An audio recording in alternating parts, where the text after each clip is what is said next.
Chapter 1035 Times have changed. Chapter 1035 Times have changed. Underscore. Chapter 1035 Times have changed. Before Shifeng realized it, he had already spent half an hour inside the serene and elegant lounge, reading through the files. The more he read, the more shocked he felt. High-wisdom NPCs, which were usually difficult to encounter, were now available to him in the thousands. Shifeng had even found an NPC with 80 wisdom. If not for the main god system stipulating that NPCs hired from the Adventurers Association could not be made into players' personal guards, Shifeng would very much have considered taking all these NPCs back with him to form an army of personal guards. I'll choose these 10 then. After Shifeng was done going through the name list, he selected the names of 10 advanced NPCs. 9 had over 70 wisdom, while 1 had 82 wisdom. In God's domain, an 82 wisdom NPC's intelligence was already equivalent to that of a Tier 3 NPC. Although Shifeng still wished to hire more, he had already reached his hiring limit. A small-sized town could hire at most 10 advanced NPCs. Moreover, hiring advanced NPCs was not a simple task. Unlike ordinary NPCs, which could be hired without limit and would only cost 2 gold coins a month in wages, one had to satisfy not only the salary demanded by these NPCs but also their conditions. Just the conditions of the 82 wisdom NPC Shifeng had pointed out could choke an ordinary guild to death. This was because said NPC actually demanded a salary of 10 gold coins per day. Shifeng also needed to pay a 1-month deposit in advance. In addition, the shop the NPC managed had to have at least 500 other workers. To an ordinary shop, having around 20 NPCs managing it would already be more than enough. One could run more than a dozen shops with 500 NPCs. Fulfilling this condition would be impossible for a single, ordinary shop. Fortunately, Shifeng was running a large-scale battle arena. He needed to hire a lot of ordinary NPCs to run the establishment. Otherwise, there would be no way to cope with the large number of players visiting the arena every day. After Shifeng confirmed his choices, the NPC beauty beside him happily tallied the bill and very quickly provided him with a figure, saying, "Lord Spirit Slayer, you have chosen to hire 10 advanced managers and 500 normal managers. You will need to pay a 1-month deposit for all of them. The total is 4,000 gold. Once you complete the payment, we will have them sent to Stone Forest Town within an hour. May I know if Lord Spirit Slayer has any other requests?" "That will be all." Shifeng nodded. He then paid the 4,000 gold deposit, his heart feeling a slight sting. The average level of players had risen considerably by now, and the money they could earn was much higher than before. However, copper coins still possessed quite a significant purchasing power, not to mention gold coins. Most likely, there was not a single guild in the entire God's domain that was as generous as himself, directly spending 4,000 gold to hire NPCs to manage just a single establishment. However, Shifeng knew that this was a necessary expenditure. It was simply impossible for players to keep up with the management of a battle arena. After Shifeng was done hiring the NPCs, he checked the time. Seeing as there was not much time left before his meeting with the representatives of those major companies, he promptly left the Adventurers Association and took an advanced horse carriage to the Candlelight Trading Firm. Inside the VIP room on the Candlelight Trading Firm's 7th floor, the representatives of the various major companies had already been waiting here for quite some time now. However, none of them showed any signs of indignation. On the contrary, expressions of shock filled their faces. At this point, White River City was the most populous city in Starmoon Kingdom. Meanwhile, the Candlelight Trading Firm was situated in the central business district of White River City. Aside from NPC-run establishments, the Candlelight Trading Firm's building was the tallest one in this area. From the top floor of the building, their view of the city streets was unobstructed. They felt as if they were kings overlooking the entire city. However, this unique scenery was still only secondary when compared to the report they had just received. During this period, the number of players residing in Stone Forest Town had already hit the 500,000 mark. In the future, that number was sure to double. A player population of 1 million was equivalent to the population of a major NPC city. If they could set up a virtual store in this bustling town, said store would definitely have no lack of customers. The only problem was that Stone Forest Town was too small. If the town were a medium-sized town, then that would be perfect. However, Stone Forest Town's protection period had ended just recently. The town was only beginning to attract NPCs. It would still take a considerable amount of time to get promoted. Furthermore, Zero Wing was simply asking for too much money. With 1 billion credits, these major companies could establish a large guild of their own or invest into a second-rate guild. With the latter option, they could even obtain a considerable number of shares. By cooperating with Zero Wing, however, they would only get priority in investing into a town. They would only receive a guarantee that they could directly rent a golden land in one of the towns Zero Wing captured. The rent of these lands would be gradually deducted from this 1 billion deposit. This condition was truly a little outrageous. Of course, after they signed the agreement, if they did not wish to continue renting land from Zero Wing, they could get back their remaining deposit after half a year. However, the representatives of the various major companies still intended to negotiate this price. After all, the current situation in Star Moon Kingdom was not particularly stable. There was also the Blackwater Guild persistently plotting against Zero Wing. Hence, they intended to use this opportunity to reduce the price. Just as everyone was pondering how they should go about negotiating with Zero Wing, the doors to the lounge suddenly opened. A woman with an extraordinary figure walked into the room. Although she had hidden her face with a black cloak, judging from her graceful figure, her countenance was no doubt heavenly as well. Could this beauty be trying to cooperate with Zero Wing as well? Everyone in the room immediately started quietly discussing this beauty's identity among themselves. However, they very quickly discovered that this woman's seat was right next to the seat of honor. One could just imagine how much importance Zero Wing placed on this peerless beauty. Meanwhile, this peerless beauty was none other than Phoenix Rain. When Phoenix Rain entered the room, she, too, was momentarily surprised. She had never imagined that there would be so many companies interested in cooperating with Zero Wing. Moreover, these companies all possessed extraordinary backgrounds that rivaled even Aqua Rose's Sun and Moon group. After she entered, she also discovered that Aqua Rose had become significantly stronger. Although the Cursemancer had hidden her level, the aura she radiated was indubitable. In addition, Violet Cloud, who stood beside Aqua Rose, was even more amazing. Phoenix Rain herself felt a significant amount of danger coming from the young lady. As for Alluring Summer, on the other side of Aqua Rose, she, too, was relatively powerful. A level 41 elementalist could easily rank at the top of any guild. Moreover, Alluring Summer looked to be rather young, so she should still have great potential for growth. Is this really the Zero Wing I know? After Phoenix Rain observed Violet Cloud further, she suddenly noticed that the young lady's every motion looked very natural, and this discovery shocked her greatly. She had seen Violet Cloud fighting at the Dark Arena before. Although the young lady had not moved much at that time, Phoenix Rain could still tell that Violet Cloud had yet to reach the refinement realm. Nevertheless, after just a short time, Violet Cloud had gone directly from the half-step refinement realm into the refinement realm. Violet Cloud was clearly only a teenager, yet she had actually managed to reach the refinement realm at such a young age. If she were in the Dragon Phoenix Pavilion, she would definitely be considered one of the pavilion's top geniuses and nurtured heavily. After all, even a genius like Blue Phoenix had not reached the refinement realm at Violet Cloud's age. Shortly after Phoenix Rain took her seat, Sherfong entered through the doors. Hellscythe _Hellscythe_. Chapter 1036 Zero Wings Foundations. Chapter 1036 Zero Wings Foundations.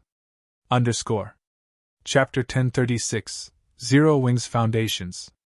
As soon as Sherfong set foot inside the room, everyone there automatically shifted their gaze towards him.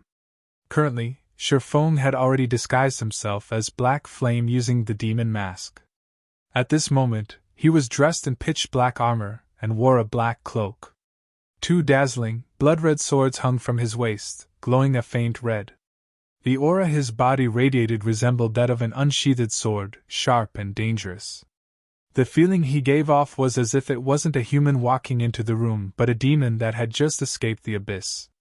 The atmosphere in the lounge instantly grew heavy upon his appearance.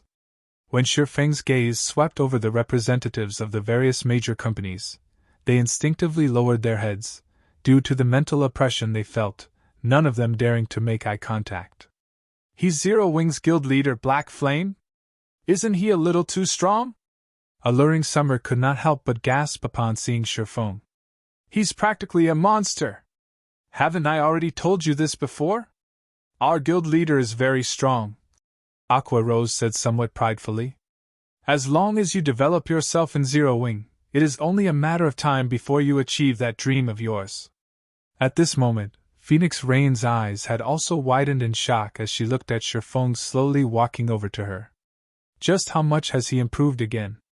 During her last encounter with Shifeng, the latter only gave her the feeling of a sheathed sword. Now, however, his aura was entirely different. It was utterly overpowering, impressing on others the presence of a steamroller. Rather than calling him a player, he was practically a humanoid lord. Shifeng did not pay much attention to Phoenix Rain's shocked reaction. He had on the level 50 fine gold ranked magic light set equipment.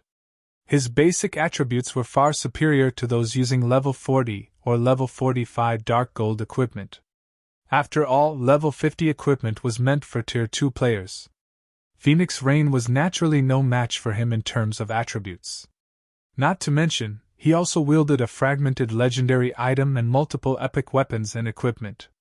Strength-wise, he had long since surpassed Lord-ranked monsters of the same level. Hence, it was only normal for Phoenix Rain to feel a massive sense of oppression when he did not suppress his aura. However, Shifeng's grandiose entrance had made the various company representatives lose their composure. Now, they were no longer as confident as before. After taking his seat, Shifeng took another look at everyone present before saying straightforwardly, "Since you all wish to cooperate with Zero Wing, I believe you should have already read the agreement given to you, correct? If you have any problems, ask away. However, take note that Zero Wing will not make any changes to the conditions of cooperation, no matter what. Guild leader Black Flame, although Stone Forest Town indeed has excellent prospects, the conditions you require are simply excessive. You could even say that they are far above Stone Forest Town's potential value. Moreover, 1 billion is no small number. If we invest that kind of money into a second-rate guild, we can take control of a significant portion of said guild's shares. Hence, after a discussion among ourselves, we believe that 100 million credits should be a more suitable amount. This way, we'll have a much better time cooperating with each other in the future.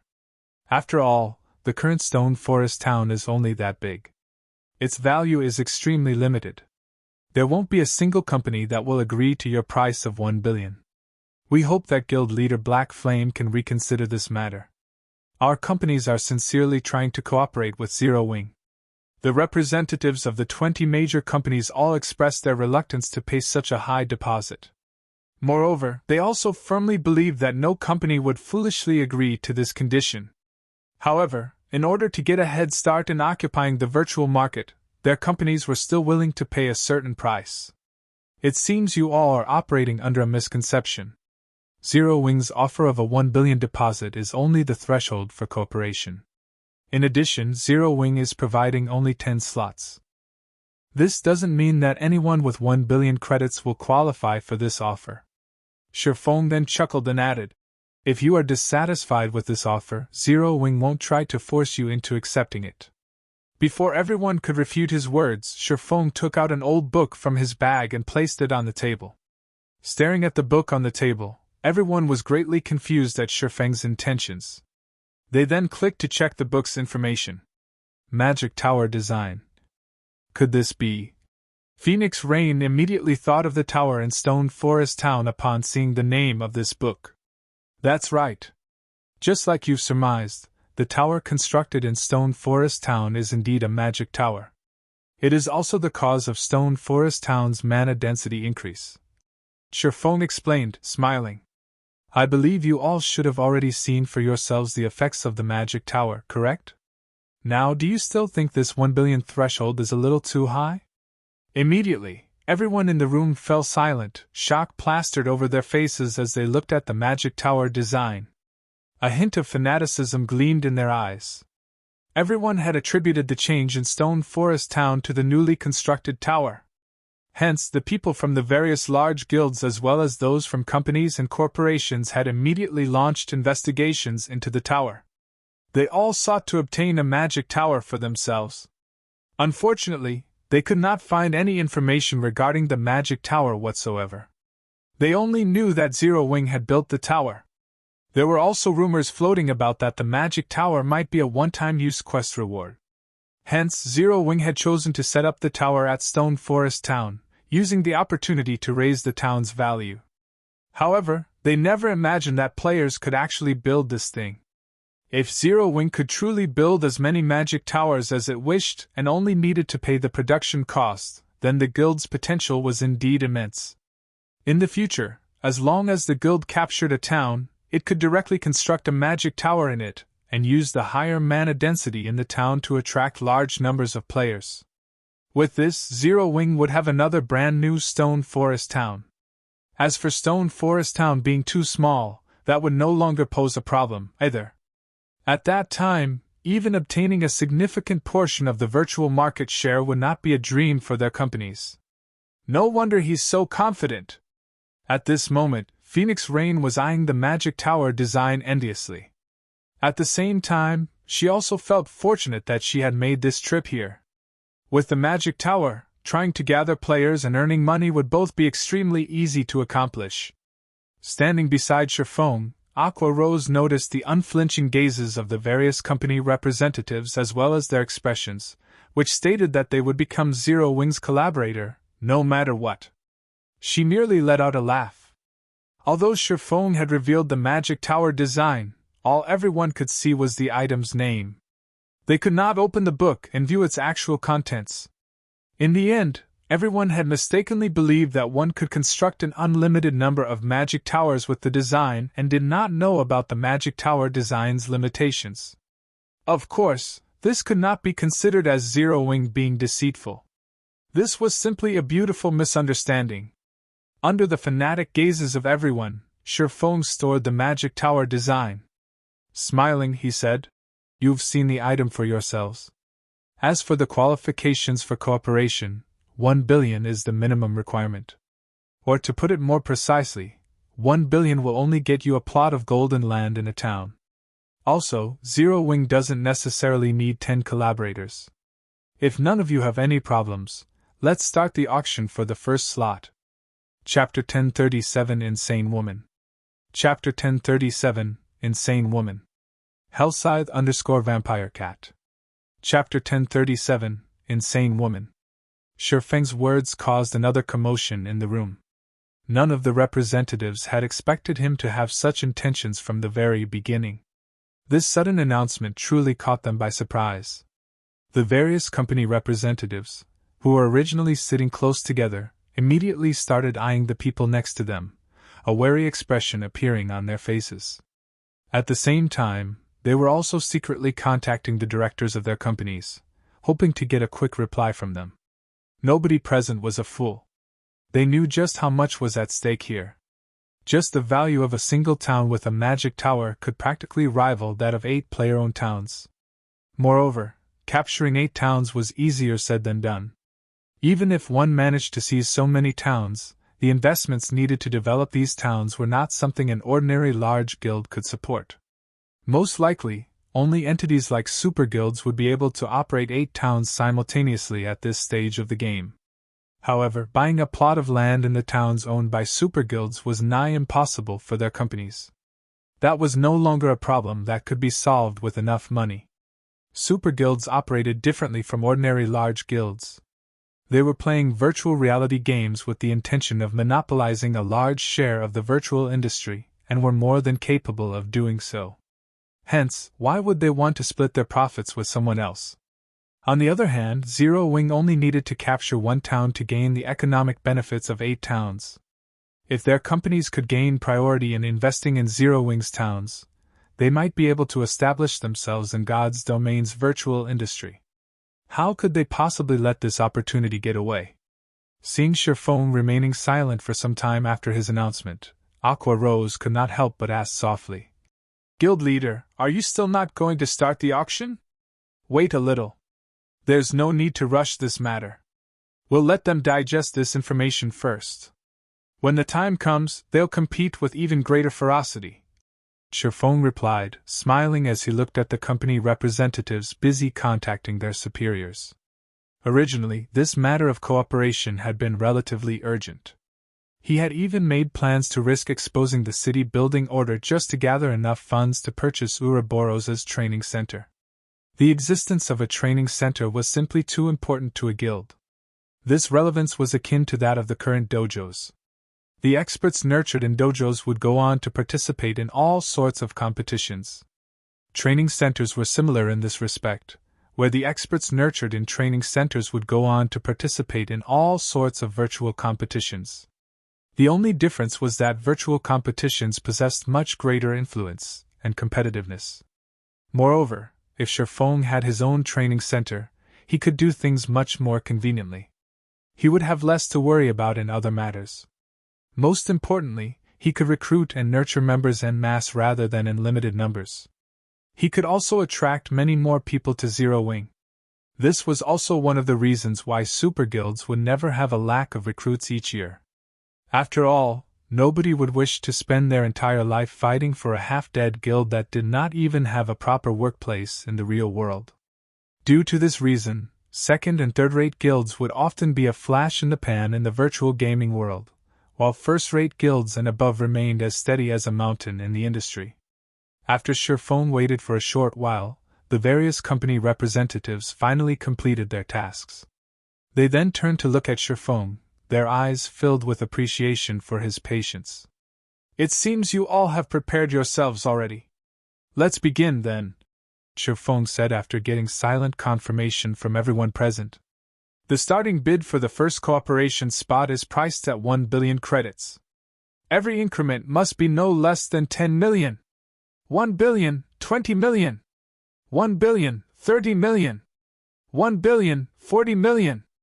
At this moment, the various company representatives no longer hesitated as they began frantically calling out bids one after another. There were only 10 slots available. Even in the best-case scenario, only 10 companies could cooperate with Zero Wing. Meanwhile, there were 20 companies present. If some companies were slightly greedy and were willing to pay the price and gamble on Zero Wing's future, a single company might purchase 2, or even 3 slots. After all, however small a town was, there should still be no problem if it had 2 or 3 of the same virtual stores. The stores should not affect each other too greatly. Most importantly, the money they invested could still be taken back. They were merely placing a deposit for renting lands right now.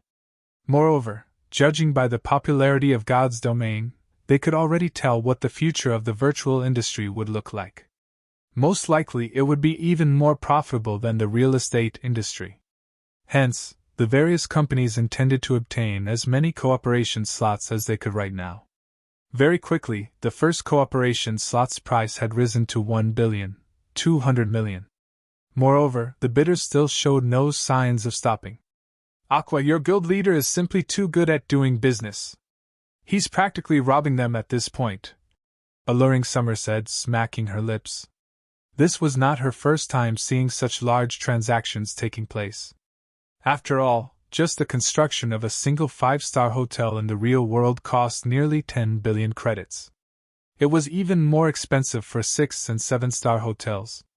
However, this was definitely her first time seeing a virtual store selling for such a high price.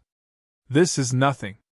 Those who want to cooperate with us in the future will have to pay an even higher price," Aqua Rose said, unfazed by this situation. Although the towns in God's domain were good, they were a far cry from being comparable to a city, particularly the first player-owned city in God's domain. If not for the fact that they could not publicize the matter of the city building order yet, these companies wouldn't even have the qualifications to negotiate with Zero Wing. During the brief moment Aqua Rose was chatting with Alluring Summer, The price for the cooperation slot had hit 1,300,000,000.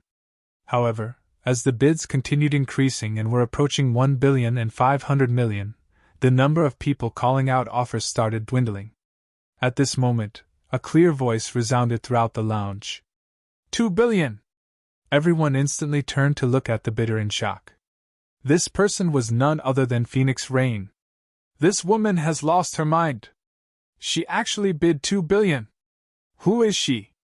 Everyone was stunned by Phoenix Rain's bid. Although they also had that kind of money, the more they could save, the better. Is there anyone willing to place a higher bid? Shifong asked for confirmation as he swept a glance at everyone present. He was not particularly surprised by Phoenix Rain's bid. After all, she was someone capable of obtaining a battle team slot for the Dark Arena. How could her origins be ordinary? After Shifong sought confirmation 3 times, he sent the first official contract to Phoenix Rain. Afterwards, she simply needed to place her signature on it. When all the representatives present laid eyes on the contract, envy surfaced on their faces. They then made preparations to bid for the second contract. However, as soon as Shifong announced the bid for the second contract, Phoenix Rain again said softly, 2 billion! Silence fell once more. The representatives all felt hatred and frustration towards Phoenix Rain's actions. What the hell is with this woman? She is simply insane. There are 10 slots available. I refuse to believe she can take down a third one. Everyone initially thought that Phoenix Rain would hit her limit after purchasing a single slot for 2 billion. They never imagined that she would repeat her feat. However, in their opinion, Phoenix Rain should have run through the funds she had on hand after spending 4 billion. She should no longer be a threat in the following bids. Unfortunately, reality proved to be far crueler than these representatives thought. Without the slightest hesitation, Phoenix Rain bought 7 slots in succession, each for 2 billion credits. Her actions thoroughly frightened all the company representatives. They even started to suspect that Phoenix Rain was merely putting on an act for Zero Wing right now. However, just as everyone was thinking this, Phoenix Rain suddenly opened her mouth and said, "Guild leader Black Flame, there's no need to continue this auction. I want all the remaining slots. I hope that the two of us can sit down and discuss the matter of cooperation further instead of continuing to waste time here." Chapter 1038 Town of Beginnings. Chapter 1038 Town of Beginnings. Hellscythe_Vampire Cat. Chapter 1038 Town of Beginnings. Although Phoenix Rain did not speak loudly, everyone was still dumbfounded by her words. As for the matter of Phoenix Rain being Zero Wing's puppet, they had long since flung that idea out of their minds.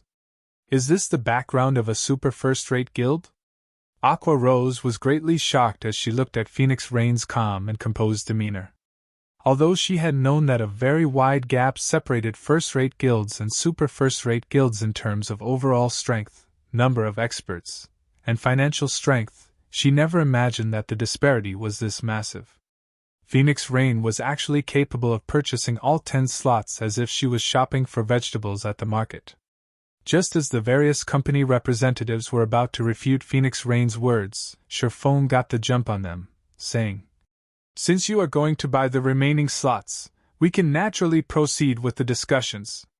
Guild leader Black Flame, you shouldn't make such a hasty decision." "That's right.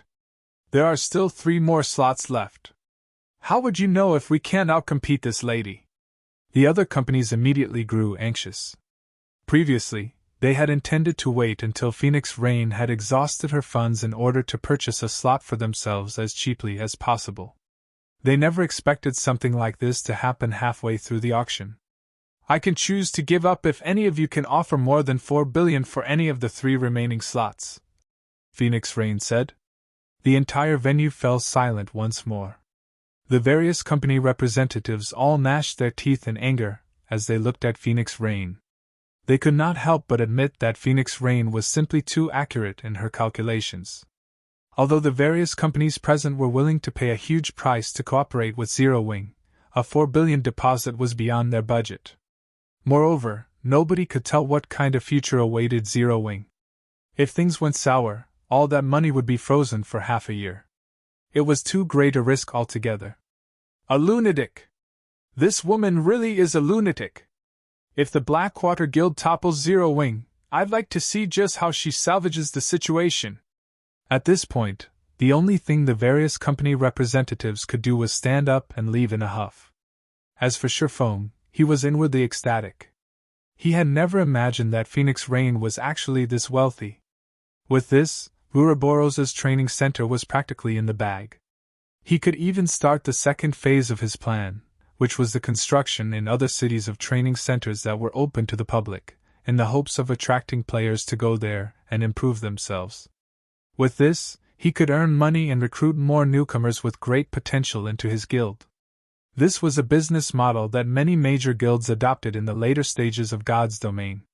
This method had uncovered many top-tier experts in the past. Among them, the most famous one would be the Tier 6 Berserker god, Half Madness. Initially, Half Madness had only been an unknown, ordinary player. However, one day, he went to a training center run by the Super Guild Battle Wolves to play around, and the instructors there discovered that he had great potential.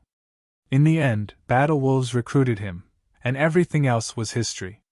His strength improved rapidly by leaps and bounds, and he eventually became one of Battle Wolves' mainstays.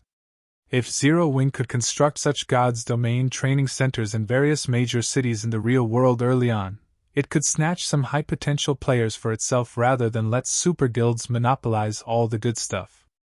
Guild leader Black Flame, I've already signed the contracts. Now that all the outsiders are gone, isn't it about time we discussed the matter of cooperation? Phoenix Rain asked, smiling as she looked at Shifong. Truthfully, she had not expected to spend so much money on this visit. Originally, she had only thought that Stone Forest Town had potential for development, and was planning to invest in the town. Doing so would also help the Dragon Phoenix Pavilion establish a foundation in the local industry. However, the Magic Tower was frankly too tempting. Hence, she had invested practically all the funds she had on hand right now into Zero Wing. As the manager of a guild, she knew full well just how difficult it was to develop a town. Currently, the Dragon Phoenix Pavilion controlled 5 towns in total. However, none of them were particularly attractive to players. At best, players used them as a rest stop or a temporary base to save up on travel time to high-level maps. Once the protection period of these towns ended, their expenditures would definitely increase. At that time, not to mention making a profit, it would be great if the towns did not incur a deficit. If one were to compare economic benefits, all 5 of the towns combined did not even equal 1/10 of Stone Forest Town. However, if these towns also had a magic tower, players would no longer treat them as just a simple rest stop. Instead, the towns would become a mecca for players who wanted to improve their strength. Seeing as Phoenix Pavilion Master has spent so much money, I believe that your goal isn't just gaining priority in investing in Zero Wings towns. Instead, it should be the Magic Tower, correct? Shifong said. That's right. I am indeed doing this for the Magic Tower. As long as you can construct a Magic Tower in a town I manage, I can give you 40% of the town's profits. How about it? Phoenix Rain said and nodded, her words replete with temptation. The Dragon Phoenix Pavilion was a super first-rate guild. Be it the ability to capture a town or to develop one, there was no comparison. Meanwhile, Shifong only needed to construct a single magic tower in order to receive 40% of one town's profits. This offer would tempt anyone. I want 50%. I will also help you construct only one magic tower. Moreover, the location of the town you choose must not be in any of Star Moon Kingdom's neighboring countries, Shifong said after giving the matter some thought. He could build only 4 more magic towers right now. Meanwhile, he needed at least 3 to protect his city. Hence, the most he could spare was 1 magic tower. If possible, he was more than willing to construct a few more towers for Phoenix Rain. After all, that was free money they were talking about. Moreover, the magic tower design was not unique. It was only a matter of time before other players obtained the design for it. Once the various guilds all possessed the design, the tower would no longer be valuable. Hence, he had to earn as much money off it as possible right now. As for nurturing competitors, this was simply an unnecessary worry. God's domain was just too massive. There were also countless people playing the game. On the other hand, how many players could a single town possibly contain, or even a single city? If he kept the magic tower for himself, the most he could use it for right now was as a decoration. Rather than do so, it would be much better if he converted the tower into sustained revenue. Moreover, it was much harder to operate a city than a town. The current Zero Wing would barely be able to afford the manpower and resources required. This was also the reason why he was mass recruiting members. Once he built his city, he would not have any energy to spare for managing any additional towns. All right, then. However, I have another condition. You need to get it done within 3 days. Previously, Phoenix Rain still wanted to renegotiate. However, seeing Shifeng's determined demeanor, she knew that that was not going to happen. However, at the very least, she had secured one magic tower for herself, achieving her initial goal. That won't be a problem. Send the town's coordinates to me. When the time comes, I'll send some people over to build it. Shifeng did not mind this condition. Constructing a magic tower took only half a day. After which, he would have one more source of income. Then, he also would not have to worry about the construction fees for his city. After the two of them signed a contract reflecting their agreement, Phoenix Rain sent a set of coordinates to Shifeng.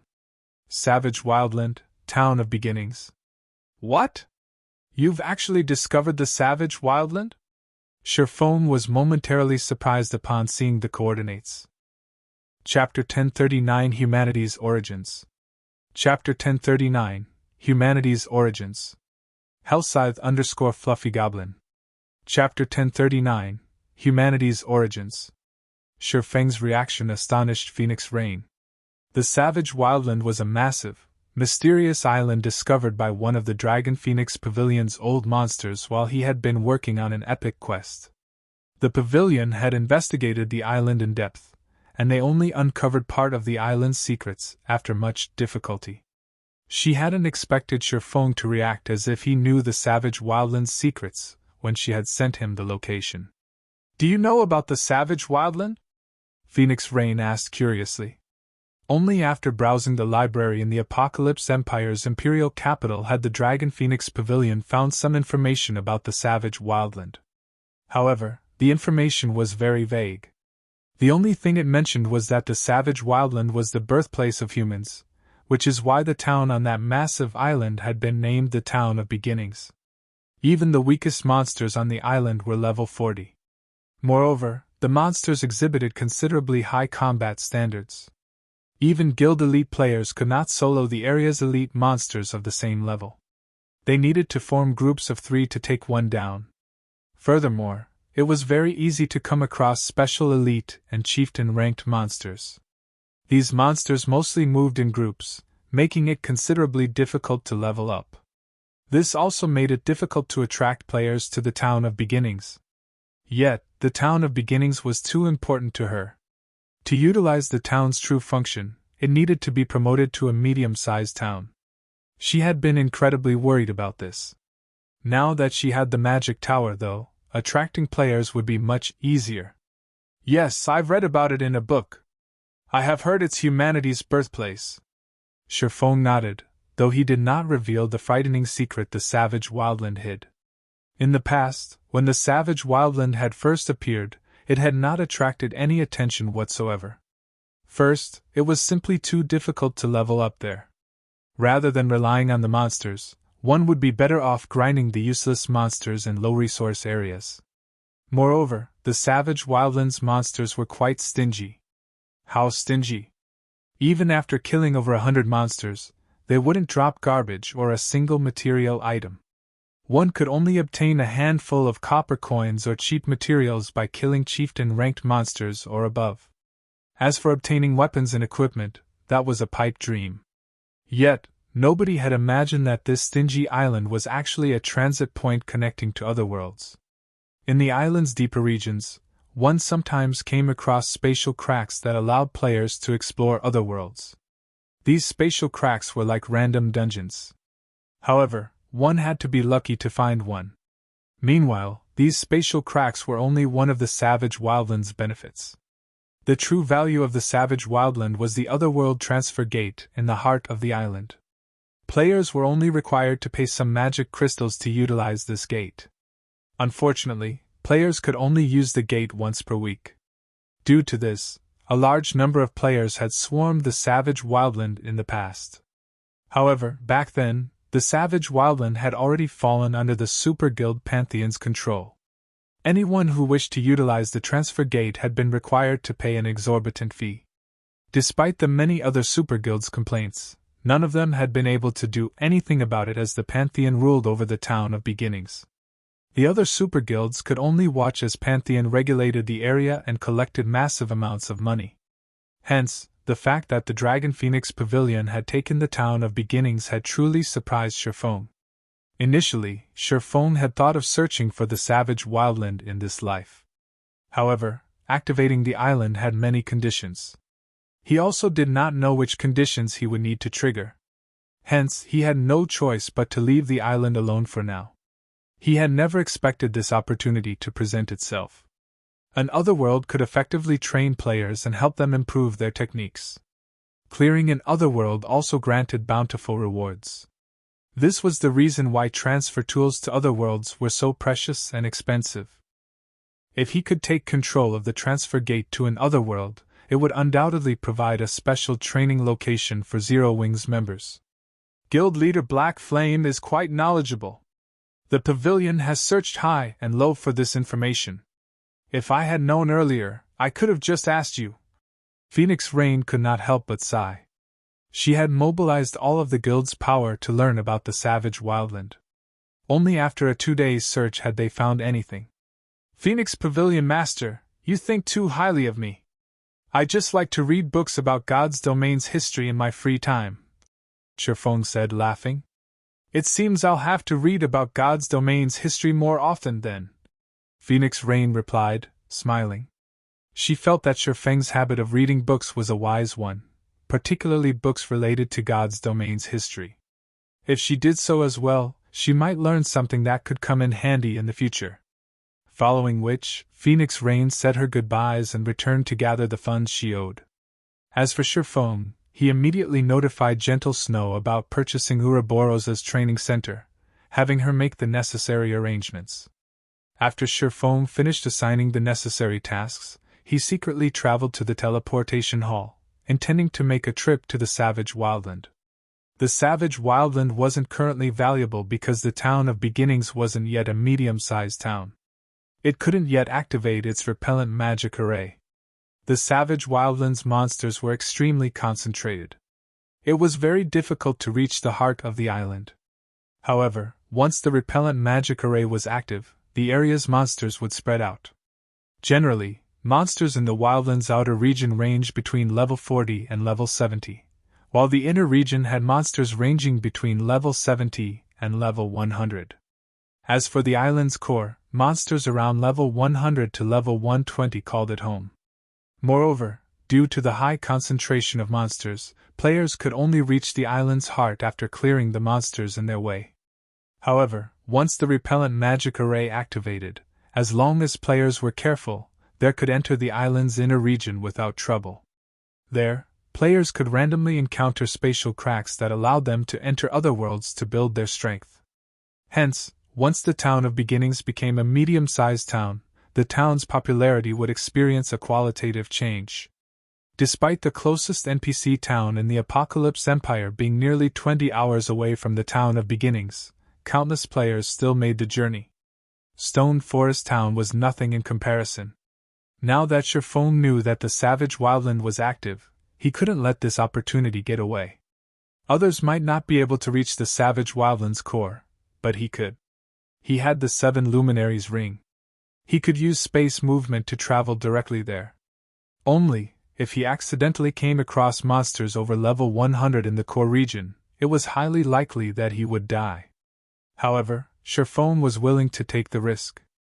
As long as he could set coordinates for a teleportation magic array in the core region, Zero Wings members could just teleport there in the future, easily entering an otherworld to improve their strength.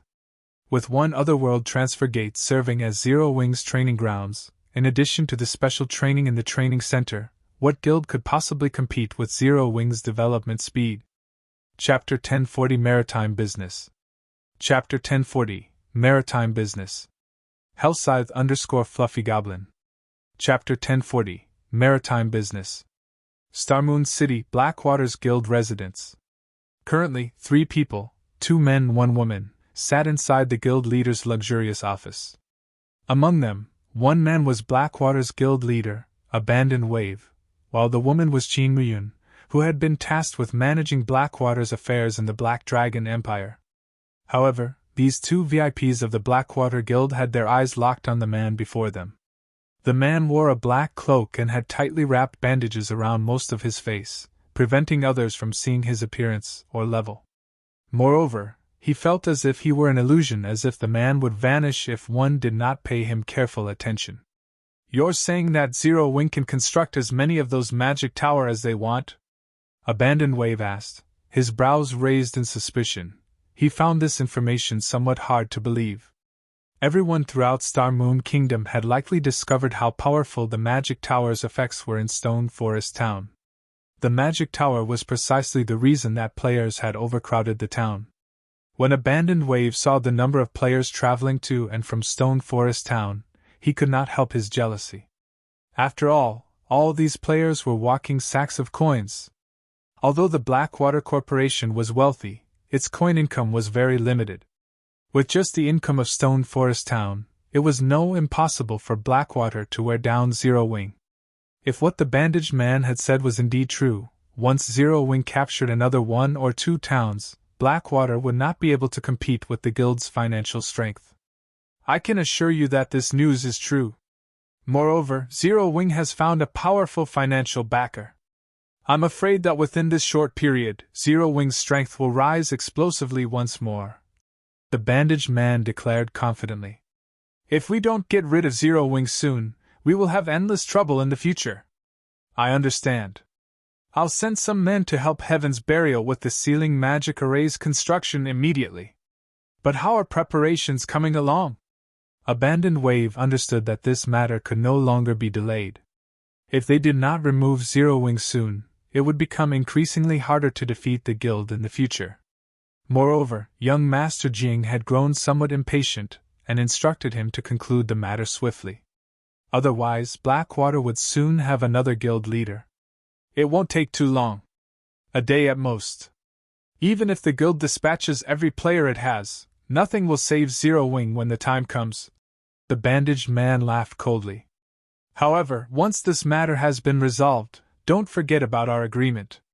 You are aware of the consequences should you forget. Rest assured. I am always a man of my word. When it is time, I'll give you what we agreed upon," Abandoned Wave said. Hearing the bandaged man's tone, Abandoned Wave's confidence grew. The main force attacking Stone Forest Town this time would not be from Blackwater or Heaven's Burial at all. Rather, it would be this bandaged man before him. "Guild leader, Big Sister Ling just sent a message stating that the situation with Pantheon is a done deal.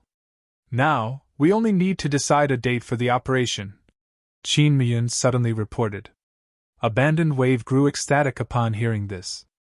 "Good! Muyun, lead a team to assist Heaven's Burial right away. Once the magic array is complete, we'll attack Stone Forest Town." Although capturing Stone Forest Town was already in the bag, Pantheon's help would be icing on the cake, depriving Zero Wing of every last shred of hope. Apocalypse Empire, Imperial Capital's Teleportation Hall. As soon as Shifeng arrived in the Apocalypse Empire's capital, he discovered a crowd of players filling the teleportation hall as they lined up to use the teleportation arrays. It was even more crowded than Stone Forest Town. "There sure are a lot of people here." Shifeng could not help but sigh as he surveyed his surroundings. As one of the most ancient empires still in existence in God's domain, the Apocalypse Empire had a lot of players. Ordinary empires simply could not compete. The quality of the players in the teleportation hall made this clear. Among the players lining up, many were high-level independent players. Currently, God's Domain's mainstream players were only level 35. However, most of the independent players here were level 37 or above, with some already at level 40. Even the Black Dragon Empire paled in comparison to the Apocalypse Empire's prosperity. However, this was also the reason that three major powers contested over the Apocalypse Empire, with two being super first-rate guilds, while the third was a super guild. Of the two super first-rate guilds, one was the Dragon Phoenix Pavilion, and the other was the Miracle Guild. Battle Wolves was the super guild. Due to these three major powers, even first-rate guilds were forced to watch from the sidelines. With the Apocalypse Empire's massive population, whichever guild managed to take control of the empire would enjoy an explosive development speed. After all, only with more people could a guild easily recruit talented players. Even now, the three major powers fought each other constantly, dispatching many of their elite and expert members to the Apocalypse Empire to develop. The Dragon Phoenix Pavilion's choice representative to preside over the struggle for the Empire was none other than Phoenix Rain. This time, Phoenix Rain had resolved to bet all of her cards on Zero Wings cooperation. Shifeng had to admit that Phoenix Rain had bet correctly. If the Town of Beginnings had a magic tower, not only could she rake in a fortune, but she could also hasten the town's promotion to a medium-sized town. The Town of Beginnings would become the cornerstone that would allow the Dragon Phoenix Pavilion to take over the Apocalypse Empire. Compared to the potential profits, the initial cost was nothing. Unfortunately, while focusing on a narrow goal, Phoenix Rain had neglected an even greater opportunity. Even without taking control of the Town of Beginnings, there was a way to access the Savage Wildlands benefits. Following which, Shifeng teleported to Ocean Viewing Town. Ocean Viewing Town was the closest coastal town to the Savage Wildland. However, due to the Wildland's location in the middle of the sea, players generally rented boats for the journey. The sea was far more dangerous than land. Players had to be extremely careful when venturing across the sea. If a player carelessly allowed their boat to be destroyed, they would have to rely on their own strength to swim the rest of the way. Compared to walking, swimming in the ocean was much more taxing on a player's stamina. It was also much slower. After running out of stamina, players would ultimately drown. Due to this, despite Ocean Viewing Town's close proximity to the Savage Wildland, the trip generally took around 20 hours. When Shifeng reached Ocean Viewing Town, he did not immediately rent a boat. Instead, he visited the town hall. In the past, due to the many players rushing to the Savage Wildland, Ocean Viewing Town had also prospered. Eventually, it had even been promoted from a town to a city. The value of the town's lands had risen like crazy. However, trading these lands had not been the most profitable business. The true profits were from boat rentals. Boats were different from ordinary mounts. Although they were another mode of transportation and engineering players could construct them, their designs were exceedingly rare. Generally, players who wanted a boat of their own would use the designs that came with a shipyard. A shipyard also increased the speed of crafting boats. There were a total of 5 shipyards for sale in Ocean Viewing Town. In the past, those who had purchased these shipyards early had made a fortune when the Savage Wildland became popular. This was because the boats shipyards crafted were unlike the fishing boats that NPCs rented out. Fishing boats were slow and could only carry a few players at a time. The boats also had very low durability, and mishaps occurred easily. Hence, when traveling to the Savage Wildland, players generally rented boats that other players had crafted. With this, the normal 20-hour travel time could be cut in half. Not only could one save a lot of time, but it was also much safer to rent a player-made boat. However, it was not easy to purchase a shipyard in Ocean Viewing Town. The first requirement was a high enough reputation. Without that, the mayor would refuse to sell. The Dragon Phoenix Pavilion, which had only recently discovered the Savage Wildland, didn't have enough reputation to purchase one, even if it realized the value of shipyards. It was simply impossible for the pavilion to collect enough reputation points to become an Ocean Viewing Town baron within this short period. However, Shifeng was different. Upon entering the town hall, Shifeng switched to the City Protector title. The title allowed him to enjoy the benefits of a major noble, which was the equivalent of a viscount, in every human town and city. He now qualified to purchase a shipyard in Ocean Viewing Town. Chapter 1041 Medium Shipyard. Chapter 1041 Medium Shipyard. Hellscythe _ Fluffy Goblin. Chapter 1041 Medium Shipyard. When Shifeng entered the town hall, there were only a few other players in the building. They were all independent players, not guild players. The lands in God's Domain's NPC cities were very expensive. Generally, only guilds could afford them. It was practically impossible to find a lone player who could afford these lands as well. However, it was a different story for NPC towns. The lands here were many times cheaper. Take Ocean Viewing Town for example. Its normal lands only cost 200 to 300 gold, while the lands around the town center cost 500 to 600 gold. Even the most expensive land, which had an excellent view of the ocean, cost around 900 gold. Generally, expert players of considerable skill could afford these lands after their Tier 2 promotion. In the past, many players who could not afford houses in NPC cities would build their houses on lands in towns with a good view or in prosperous towns. As a port town, even without access to the savage wildland, Ocean Viewing Town's lands were a valuable investment. After all, as players reached higher levels, players would unlock more in-game systems in God's Domain. For example, the Maritime merchant system. In God's Domain, one could earn money from other players as well as NPCs. Helping NPC merchants transport their goods was one way to do so, earning a sizable income. If one managed themselves properly, obtaining their own fleet of ships and gaining popularity among NPCs, they could make far more than expert players. This was precisely the reason that port towns had become so popular among independent players, particularly merchant players, in the past. Due to such systems, even players who were weak in battle could make a living in God's Domain. Sometimes, if one were lucky and encountered some miracle, one could obtain weapons and equipment that even expert players would envy. Currently, independent players capable of purchasing Ocean Viewing Town's lands were either merchants with some achievement, or representatives from small-scale workshops that planned to invest.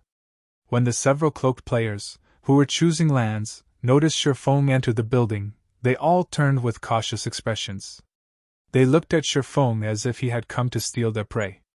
Suddenly, an NPC administrator in a suit and tie approached Shifeng. The NPC administrator then asked respectfully, "Lord Protector, how may I serve you today?" "I want to purchase a shipyard," Shifeng said. "All right. Please follow me to the second floor. The information regarding the available shipyards will be brought to you right away." Upon hearing Shifeng's request, the administrator led Shifeng to the second floor's lounge, showing Shifeng as much respect as the town's mayor. The several merchant players who had been wary of Shifeng were stupefied. "Who is that? Why is Administrator Joseph showing so much respect? Is he already a baron in Ocean Viewing Town? That can't be right. Joseph wouldn't even treat a town's baron like that." To win over Senior Administrator Joseph, they had tried all sorts of methods to raise his favorability of them. They had done so to persuade the Senior Administrator to show them more lands. Yet Senior Administrator Joseph immediately led Shifeng to the second floor when he arrived. The second floor. Despite their struggles to become nobles of Ocean Viewing Town, they still didn't qualify to explore the second floor. These several merchant players could not help but envy Shifeng. Like anywhere else, one needed sufficient reputation to purchase Ocean Viewing Town's lands. Ordinary nobles had to remain on the first floor and choose from the town's most basic lands. Even then, not all ordinary lands would be available. Only by raising one's favorability with the senior administrator would the latter present more strategically situated lands. Generally, only the town's barons qualified to climb the stairs to the second floor. On the second floor, most of the town's lands were available for purchase. As a baron, one would even receive discounts. Shortly after Shifeng entered the second-floor lounge, Senior Administrator Joseph brought all documents relating to the town's shipyards. "Lord Protector, Ocean Viewing Town has a total of 6 shipyards. Here are the related documents," Joseph said as he carefully placed the documents before Shifeng. He then retreated to the side, not daring to disturb Shifeng in the slightest. 6 shipyards? Weren't there only supposed to be 5? Shifeng was somewhat surprised. He was relatively familiar with Ocean Viewing Town. In the past, he had visited the savage wildland multiple times. He could clearly remember that there had only been 5 shipyards. Lord Protector, there were only 5 shipyards before. However, due to the Far Ocean trading firm's bad luck and recent shipwreck, the firm had been forced to sell its shipyard to recuperate financially. The firm has asked us to help sell its shipyard. The mayor has stated that if this shipyard has not sold after a month, he will take the shipyard as collateral and issue the Far Ocean trading firm a loan. I have heard that the trading firm recently built this shipyard to produce its new cargo ship. Joseph explained in detail. New cargo ship? Shifeng's interest was immediately piqued. Ship designs were almost as rare as fragmented legendary items. Moreover, owning a design was one thing, but producing the ship was another. Constructing a common ship wasn't a big deal. However, for high-quality ships, construction was extremely troublesome. Finding the raw materials alone was costly in both time and money. Most importantly, ship designs were similar to the Magic Tower design, in which both were limited-use items. Usually, one could construct 10 ships from one design. Even after 10 years, high-quality ships had still been considerably rare. God's Domain's ocean was expansive. Moreover, many miraculous encounters and treasures were available on the ocean's islands and secret areas. Without a ship of considerable quality, death was likely when exploring the sea. Due to these 2 reasons, players in the past had been very willing to rent, even purchase, high-quality ships, even for an absurd cost. Following which, Shifeng began to browse the documents. Shifeng took 10 minutes to look through all of the information. As Joseph had said, the Far Ocean trading firm had researched a new cargo ship. Although the ship was only common rank, it was 15% faster than the other 5 shipyards' cargo ships. Moreover, its carrying capacity and durability were 20% higher. Aside from bronze or higher-ranked cargo ships, this was the best choice for merchant players. The only problem was the price. Although this was a town, a shipyard was different from lands. Even a small shipyard could sell for 10,000 gold, not to mention a recently built medium shipyard. In God's Domain, the size of a shipyard determined the types of ship it could construct. Not only could a medium shipyard produce small ships, but it could also construct medium ships. For example, a cargo ship was a medium ship. The Far Ocean trading firm's asking price was 30,000 gold. At this price, Shifeng could purchase 3 plots of golden land in a major city. Chapter 1042 Bronze Speedboat. Chapter 1042 Bronze Speedboat. Hellscythe _ Fluffy Goblin. Chapter 1042 Bronze Speedboat. Shifeng had to admit that the Far Ocean trading firm's price was quite high. Normally, medium shipyards only went for 20,000 gold. He could purchase another small shipyard with the additional 10,000 gold. 30,000 gold was almost everything Shifeng had on him. Previously, he had spent quite a bit to deal with the Dark Guilds. Afterward, he had constructed the Magic Tower, the large-scale battle arena, and hired hundreds of NPC managers. The money he earned in the past several days had vanished in an instant.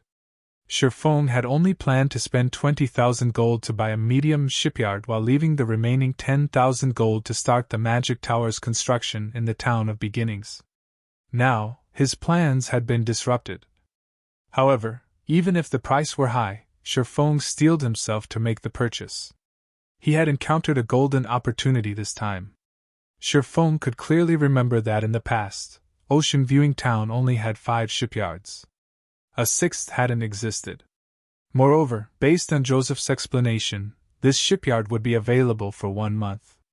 If a player did not purchase it within the month, this new shipyard would no longer be up for sale. In the past, players had likely missed out on this opportunity.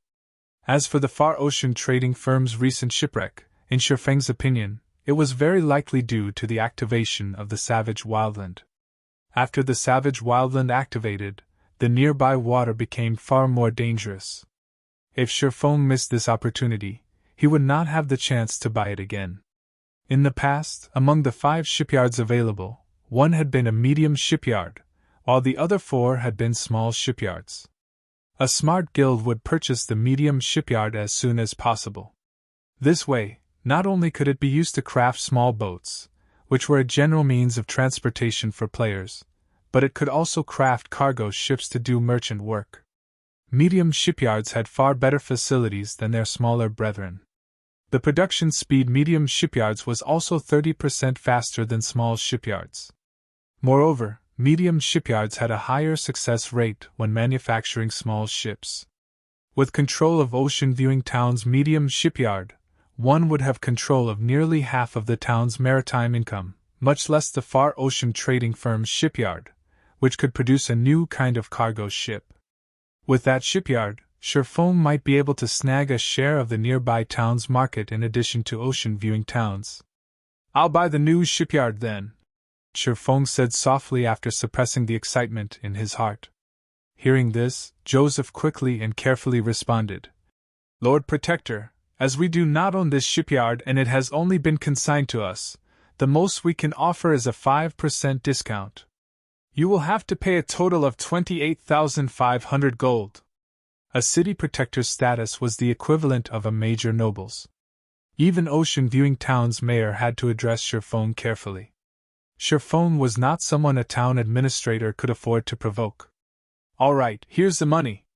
Shifeng was not particularly surprised as he handed over the stated amount. A shipyard was not a land. Normally, a major noble would only receive a 10% discount when purchasing one. He was lucky to receive a 5% discount for a time-sensitive event like this. At the very least, he saved 1,500 gold. That was the equivalent of a poorly attributed epic item. However, he was now broke. He had less than 3,000 gold on his person. Shifeng suddenly felt as if he were drifting further and further away from his 150,000 gold target. A moment later, Senior Administrator Joseph brought Shifeng the deed to the Far Ocean shipyard. After Shifeng verified the information, he rushed to the town's port. He decided to set aside the Far Ocean shipyard's operations until Melancholic Smiles Group returned. Unlike producing weapons and equipment, which only required 1 player, the construction of even a small speedboat required 10 engineers. Medium ships required 30 to 40 engineers. Moreover, the engineers could be no lower than intermediate rank. Otherwise, the success rate would be too low and would result in losses. It was not easy to operate a shipyard. It was not a problem that could be solved with enough money. One needed a small army of engineers. Moreover, apprentice engineers were utterly useless for this task. To run a medium shipyard smoothly, one needed at least 100 intermediate engineers. If one wanted higher production success rates, it would be best to have at least 10 advanced engineers producing the ship's core components. As for the new cargo ship the Far Ocean shipyard had researched, it required even more than usual. The one ship required 50 intermediate engineers. In addition, the ship's core required 5 advanced engineers. Intermediate engineers did not qualify to touch the core component. Only after fulfilling these requirements could they manufacture this new cargo ship at the standard speed. Hence, Shifeng planned to wait until Melancholic Smiles Group returned. He needed 5 advanced engineers at the very least to begin the ship's construction.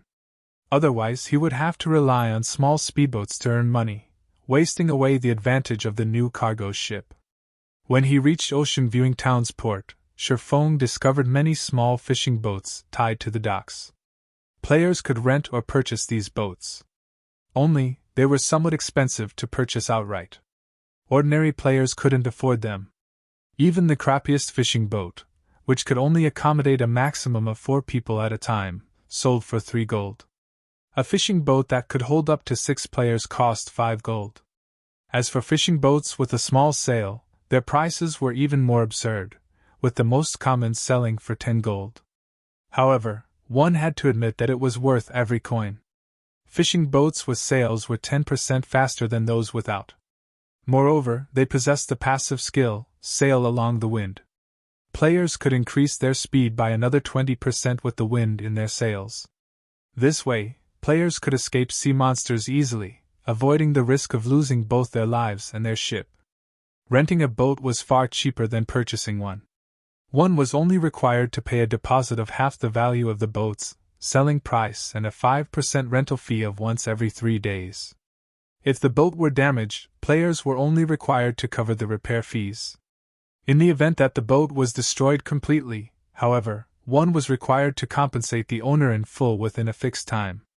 If one failed to do so, the owner would place a bounty on their head. Moreover, the bounty contract would not expire, only letting the player rest once it was fulfilled. Hence, players were extremely careful with their rentals. At the same time, if they had the money, they would just buy one. Shipyard could already see quite a few small fishing boats sailing across the ocean. These boats all carried a party of players. With a full party, players had a higher chance of surviving while they explored the islands. Players rarely explored the islands by themselves. In God's domain, small islands were like party dungeons. However, there were both good and bad small islands. If players encountered a good island, they might find a treasure chest, instantly making a fortune. If players encountered a bad island, however, they might leave with nothing.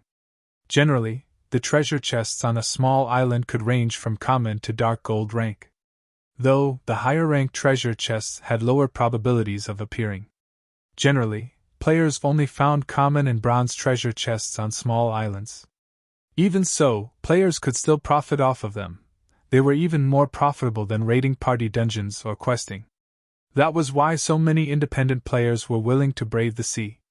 After reaching the port, Shipyard did not choose to visit the boat chartering association to rent a boat. Instead, he walked towards the market beside the port.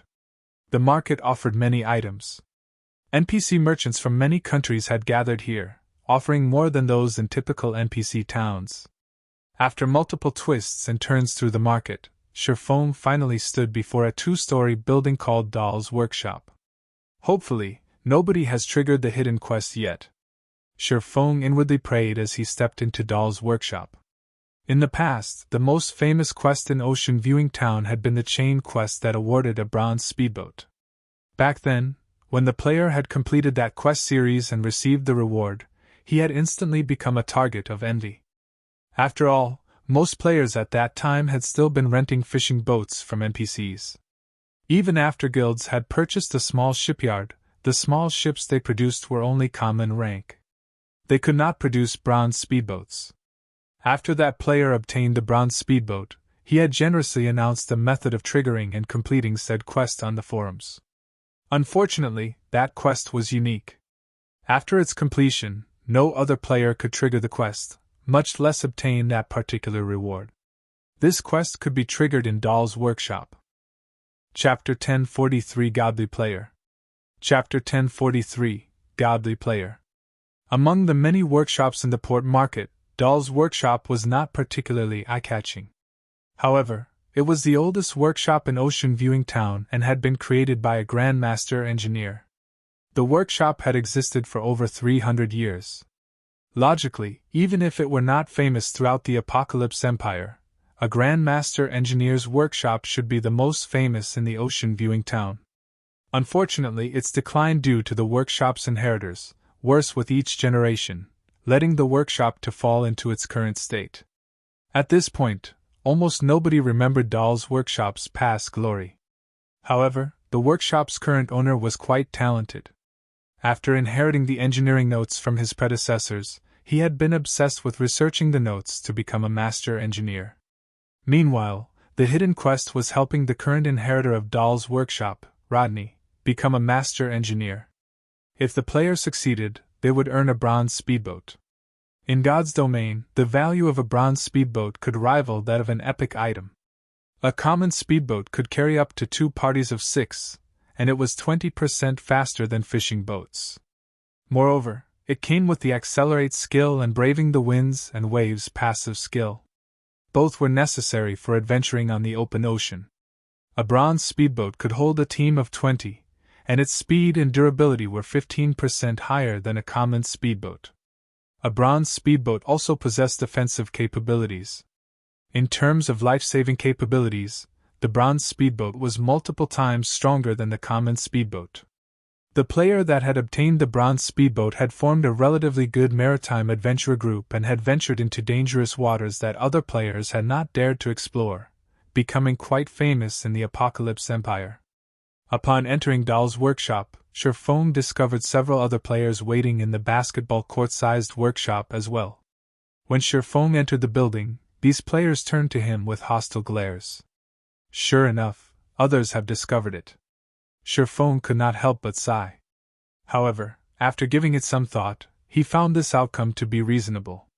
Ocean Viewing Town might not be particularly big, but there were quite a few players who traveled here to level. Among them, there was no lack of experts. It wasn't surprising that someone had discovered the hidden quest. The independent players inside the workshop were such experts. There were a total of 5 of them, and the lowest leveled among them was level 39. While the highest was a level 40 expert. These 5 people were clearly divided into 2 groups, with a level 40 ranger leading the group of 3, while a level 39 oracle traveled with 1 companion. These players all wore considerably good equipment. Despite being independent players, their equipment was all level 35 secret silver rank or above, with the majority being level 35 fine gold equipment. Their equipment could rank at the peak among independent players. Although 2 expert parties had already accepted the quest, Sherfong paid them no mind. Instead, he approached a level 70 male shopkeeper directly. "Hello, I wish to meet with your shop owner," Sherfong said, smiling. Any player could accept this hidden quest. However, only the player who helped Rodney become a master engineer would receive the final reward. The first step of the quest was to meet with Rodney. However, when Sherfong mentioned his request, the level 40 ranger snorted with amusement. Trying to meet the shop owner from the get-go was a dream. Ordinary people would assume that the male shopkeeper was an ordinary shopkeeper. In reality, however, the shopkeeper was Rodney's apprentice. If players could not get past this apprentice, they would not be allowed to meet Rodney. To meet with Rodney, they had spent 4 days gradually raising their favorability with the apprentice. Only then would the apprentice introduce them to Rodney to help fulfill the latter's wish. The moment the male shopkeeper's eyes touched upon the cloak Sherfong, he immediately stood up and responded respectfully. "Lord Protector, I'll notify my master right away. Please wait here for a moment." The major noble of a city. Even a true master engineer had to treat someone of such stature with some form of respect, much less an advanced engineer like his master, Rodney. "What? How can he meet Rodney so easily?" The 5 waiting players' jaws dropped. Before they could react, hasty footsteps echoed from the second floor. After a short moment, a middle-aged, brawny man with disheveled hair came running down the stairs. "What? Didn't the shopkeeper say that Rodney was very busy? Crap, just who is that? Is he one of those godly players?" The 5 waiting players were stupefied. They had come to Dahl's workshop to meet with Rodney. However, as Rodney had been manufacturing an item when they had arrived, they were forced to wait in the workshop until Rodney was done, yet after an hour, they saw no sign of the man. On the other hand, Sherfong had only spoken a sentence to summon Rodney. Upon seeing Sherfong, Rodney's serious expression transformed into respect as he said, "Lord Protector, I am Rodney, the owner of this workshop. May I know why my lord has come looking for me? I have heard that you've been trying to get promoted to a master engineer for a while. I have a method that can assist you in transitioning smoothly. May I know if you are interested?" Sherfong was not surprised by Rodney's respectful attitude. The power of an advanced title was no trifling matter. Rodney could not hope to compare to his status. Hence, there was no need to waste time on courtesy, fawning over the NPC. Hearing Sherfong's suggestion, Rodney's eyes immediately lit up. His excitement was obvious. "Lord Protector, if you can help me with my promotion to Master Engineer, I will pay any price." Rodney answered and bowed, anticipation filling his eyes. Becoming a Master Engineer was his lifelong wish. Moreover, he wanted to revitalize Dahl's workshop with his own hands. Following which, Sherfong heard the sound of a system notification. System, hidden quest. Master's Dream. Triggered. Quest content. Help Rodney become a master engineer. Rewards unknown. Let's continue our conversation upstairs. Shifeng laughed. Although his quest had a different name than the one in the past, the task was the same. My lord, this way, please!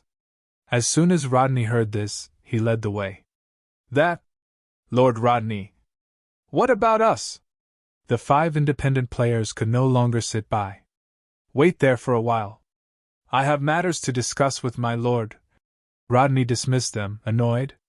The 5 immediately fell silent, afraid that their quest would be revoked should they anger Rodney. Just who was that? He's impressive, even when accepting a quest. It would be great if I could make his acquaintance. I wonder if this god is accepting apprentices? Although they had accepted plenty of high-ranking quests, this was the first time they saw an NPC beg a player to accept one. After reaching the 2nd floor, Shifeng noticed all sorts of precious materials scattered around the hall. There were also plenty of engineering tools about. After taking a seat, Rodney asked anxiously, Lord Protector, may I know what I should do to become a master engineer? Chapter 1044 Promotion Condition. Chapter 1044 Promotion Condition. Despite Rodney's excitement, Shifeng did not hurry to answer the brawny man's question. Rather, he observed the 2nd floor quietly. While there were various precious materials present, the place was considerably shabby. The room's mana density was too low. The environment was nothing like that of a proper workshop. Take Siliora's smithy for example. Although the woman's smithy looked shabby on the outside, numerous magic arrays coated the building's interior, constantly gathering large amounts of mana and keeping the workplace's mana density high. Yet, the 2nd floor hall of Dahl's workshop did not have any magic arrays. The density of the ambient mana in here was the same as the building's exterior. Even a player would have a difficult time gaining the promotion to Master Engineer, not to mention an NPC. Yet, despite working in such an environment, Rodney had eventually become a Master Engineer in the past. Rodney's talent was obvious. Back then, aside from relying on the super rare materials players had collected, Rodney had become a Master Engineer because of his excellent engineering tools. These were similar to the hammer and flames forgers used. Despite Rodney's inheritance of Dahl's workshop, his current tools were only bronze rank. Hence, the hidden quest's final phase was to collect a set of mysterious iron engineering tools for him. To put it bluntly, Rodney's promotion to Master Engineer had taken so long despite his great talent because he was too poor. What would the deceased Grandmaster Dahl think if he learned about this? After catching a glimpse of Rodney's financial situation, Shifeng shifted his gaze back to Rodney and asked seriously, Your promotion is simple, but before that, may I know if you are interested in consulting for my trading firm? In God's domain, players were allowed to hire lifestyle NPCs in the same way that they were allowed to hire NPC managers to manage their shops. Only, hiring ordinary lifestyle NPCs was not particularly worthwhile. Lifestyle NPCs' production was slower than players. Although they had slightly higher success rates, when producing ordinary items, which already had considerably high success rates, speed was the focus. With the few items an ordinary lifestyle NPC could produce in a day, the profits wouldn't even come close to covering the employment costs. Hence, when players hired lifestyle NPCs, they usually only hired NPC masters as they could craft rare and valuable products. The income from these products was enough to make up for the NPC's slow production speed. Unfortunately, it was extremely difficult to employ an NPC master. Every NPC master possessed status roughly on par with city's major nobles. For example, when Ciliara was a master, even Weissman, White River City's Tier 4 magistrate, had to take her seriously. However, after Ciliara became a Grand Master, her status surpassed Weissman's. Even Starmoon Kingdom's king had to treat Ciliara with respect. Because of this, it was extremely difficult to hire an NPC master. Generally, there were only 2 methods to employ such an NPC. The first method was very direct. Players simply needed to offer conditions that could even tempt NPC masters. However, very few individuals or guilds were capable of this method. The second method was to recruit and invest in a lifestyle NPC who was still at the advanced rank but had the potential to become a master. While this method was much cheaper than the first, luck would determine whether or not the NPC reached the master rank. Since Shifeng already knew Rodney's potential, he could not let this chance slip away. Whether it was manufacturing boats or the bronze engineering locomotive, a master engineer could achieve them with ease. If he had the help of an NPC like this, he could earn all the money he needed whenever he needed. Hearing Shifeng's proposal, Rodney's passionate gaze immediately cooled. Determinedly, he said, "Lord Protector, as the inheritor to Dahl's workshop, my only wish is to revitalize this workshop. Please allow me to refuse your offer. Don't be in such a hurry to refuse. I'm not asking you to join my trading firm. I just want you to help me with producing some items." Shifeng had not expected it to be that easy. Hence, he took a step back and loosened his condition. "No matter how I look at it, Dahl's workshop will need a lot of money to grow strong again. I'll pay the normal employment rates even after I help with your promotion." This, Rodney hesitated.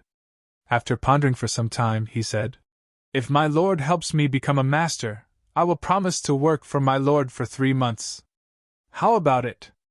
"All right then. 3 months it is." Shifeng sighed helplessly. He had to admit that Rodney was a tough nut. If he hadn't had the city protector title, Rodney probably wouldn't have even offered 3 months. However, during these 3 months, beyond the holy city of Titan, the Candlelight trading firm should be able to give birth to a master engineer. With Rodney's help, they could make it through the next few months. Following which, Shifeng took out a set of mysterious iron engineering tools and an old design that was as large as a table. He gave Rodney the tools to ensure a high success rate with the new item's production. As for the design, it was the basic mana-gathering magic array. This was something he obtained when he had killed Stone Forest Town's ruler, Surya. When activated, this item would increase the mana density within an area of 30 by 30 yards. However, it had an operating cost of 50 magic crystals per hour, and barely 2 players had enough room to spar within its coverage. Using it to train one's combat techniques regularly was too much of a luxury. Hence, Shifeng had never bothered with it. Now, however, the magic array was the perfect item to make up for Rodney's poor work environment. Following which, Shifeng spent 50 magic crystals to set up a basic mana-gathering magic array in the second-floor hall before using the design to activate the magic array. Immediately, the floor's mana density began to rise. In a short moment, the mana density surpassed that of the Divine Colosseum's Trial Tower. What a high mana density! Rodney could not help his surprise. This was the first time in his life that he had experienced such dense mana. Even a casual breath cleared his mind. He could maintain his calm and focus like never before. "Try creating something now," Shifeng said as he pointed towards the workstation a short distance away. Before this, Rodney lacked both good tools and a good environment. Now that these deficiencies had been supplemented, with Rodney's talent, it was only a matter of time before he became a master engineer. "Thank you, my lord!" Rodney repeatedly thanked Shifeng. He then went to his workstation and attempted to create an item. Sure enough, half an hour later, an ecstatic expression brightened Rodney's face. He had successfully created a boat's power source.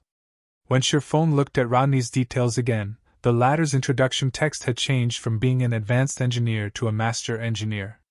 Suddenly, the sound of the quest completion notification reached Shifeng's ears.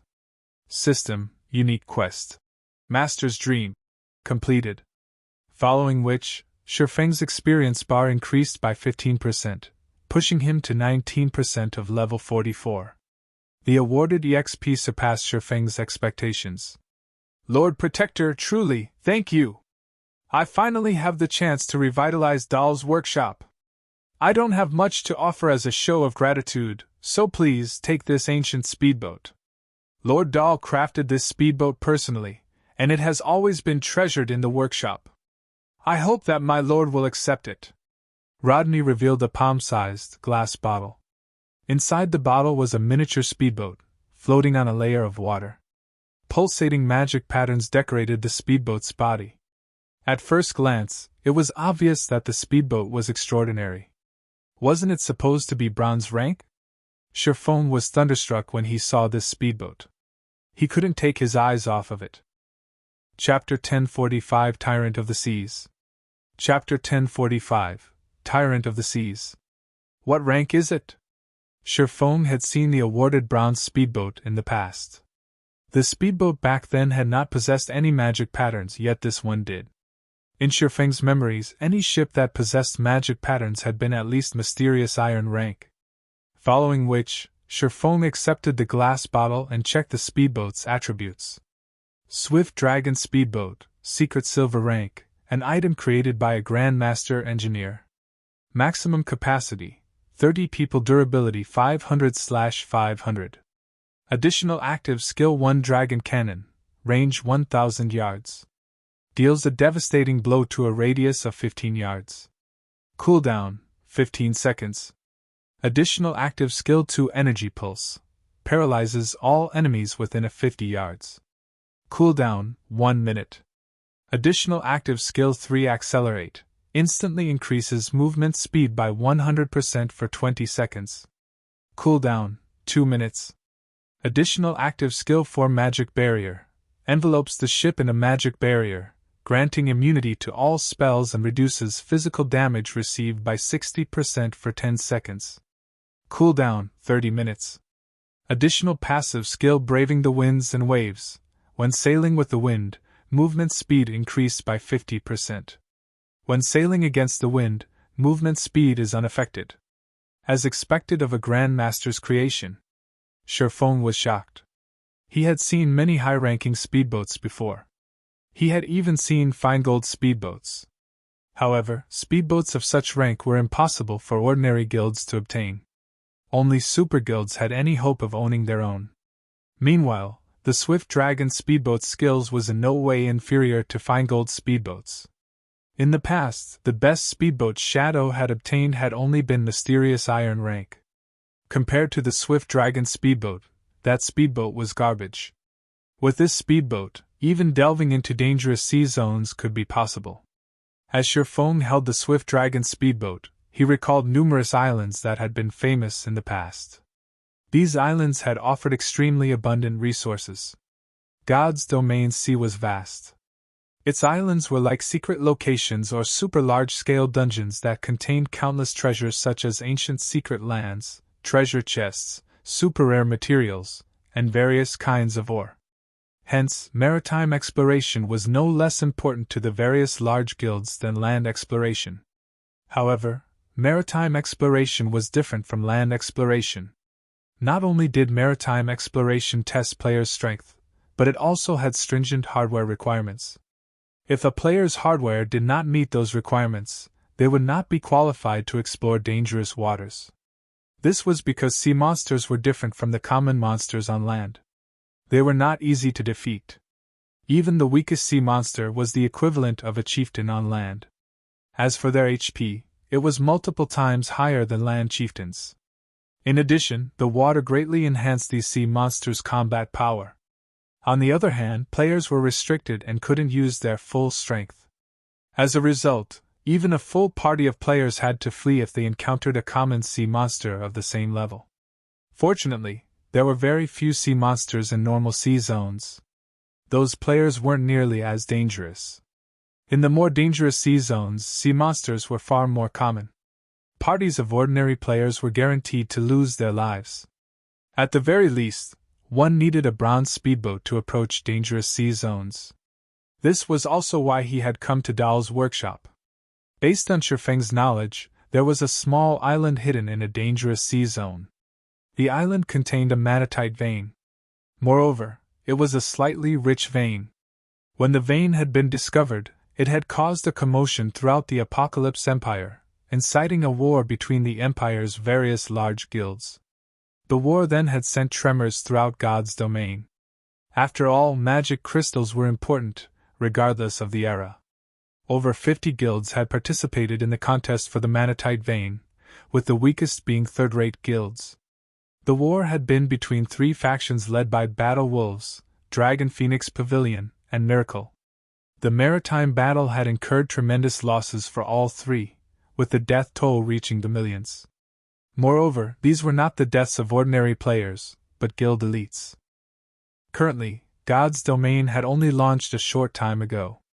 It was still impossible for current players to reach that island. Hence, before completing the hidden quest, Shifeng had planned to try traveling there. If he succeeded and claimed the Manatite vein, the development issues that would plague his future city would vanish. One could not complete a city by simply constructing an empty shell. The money and resources involved in a city's operation were astronomical. Even super guilds could barely afford to run a city, much less the current Zero Wing. The most important resource, of course, was the mana crystal. Unlike the magic tower, whose daily operation only cost 500 magic crystals, the mana tower cost 4,000 magic crystals each day.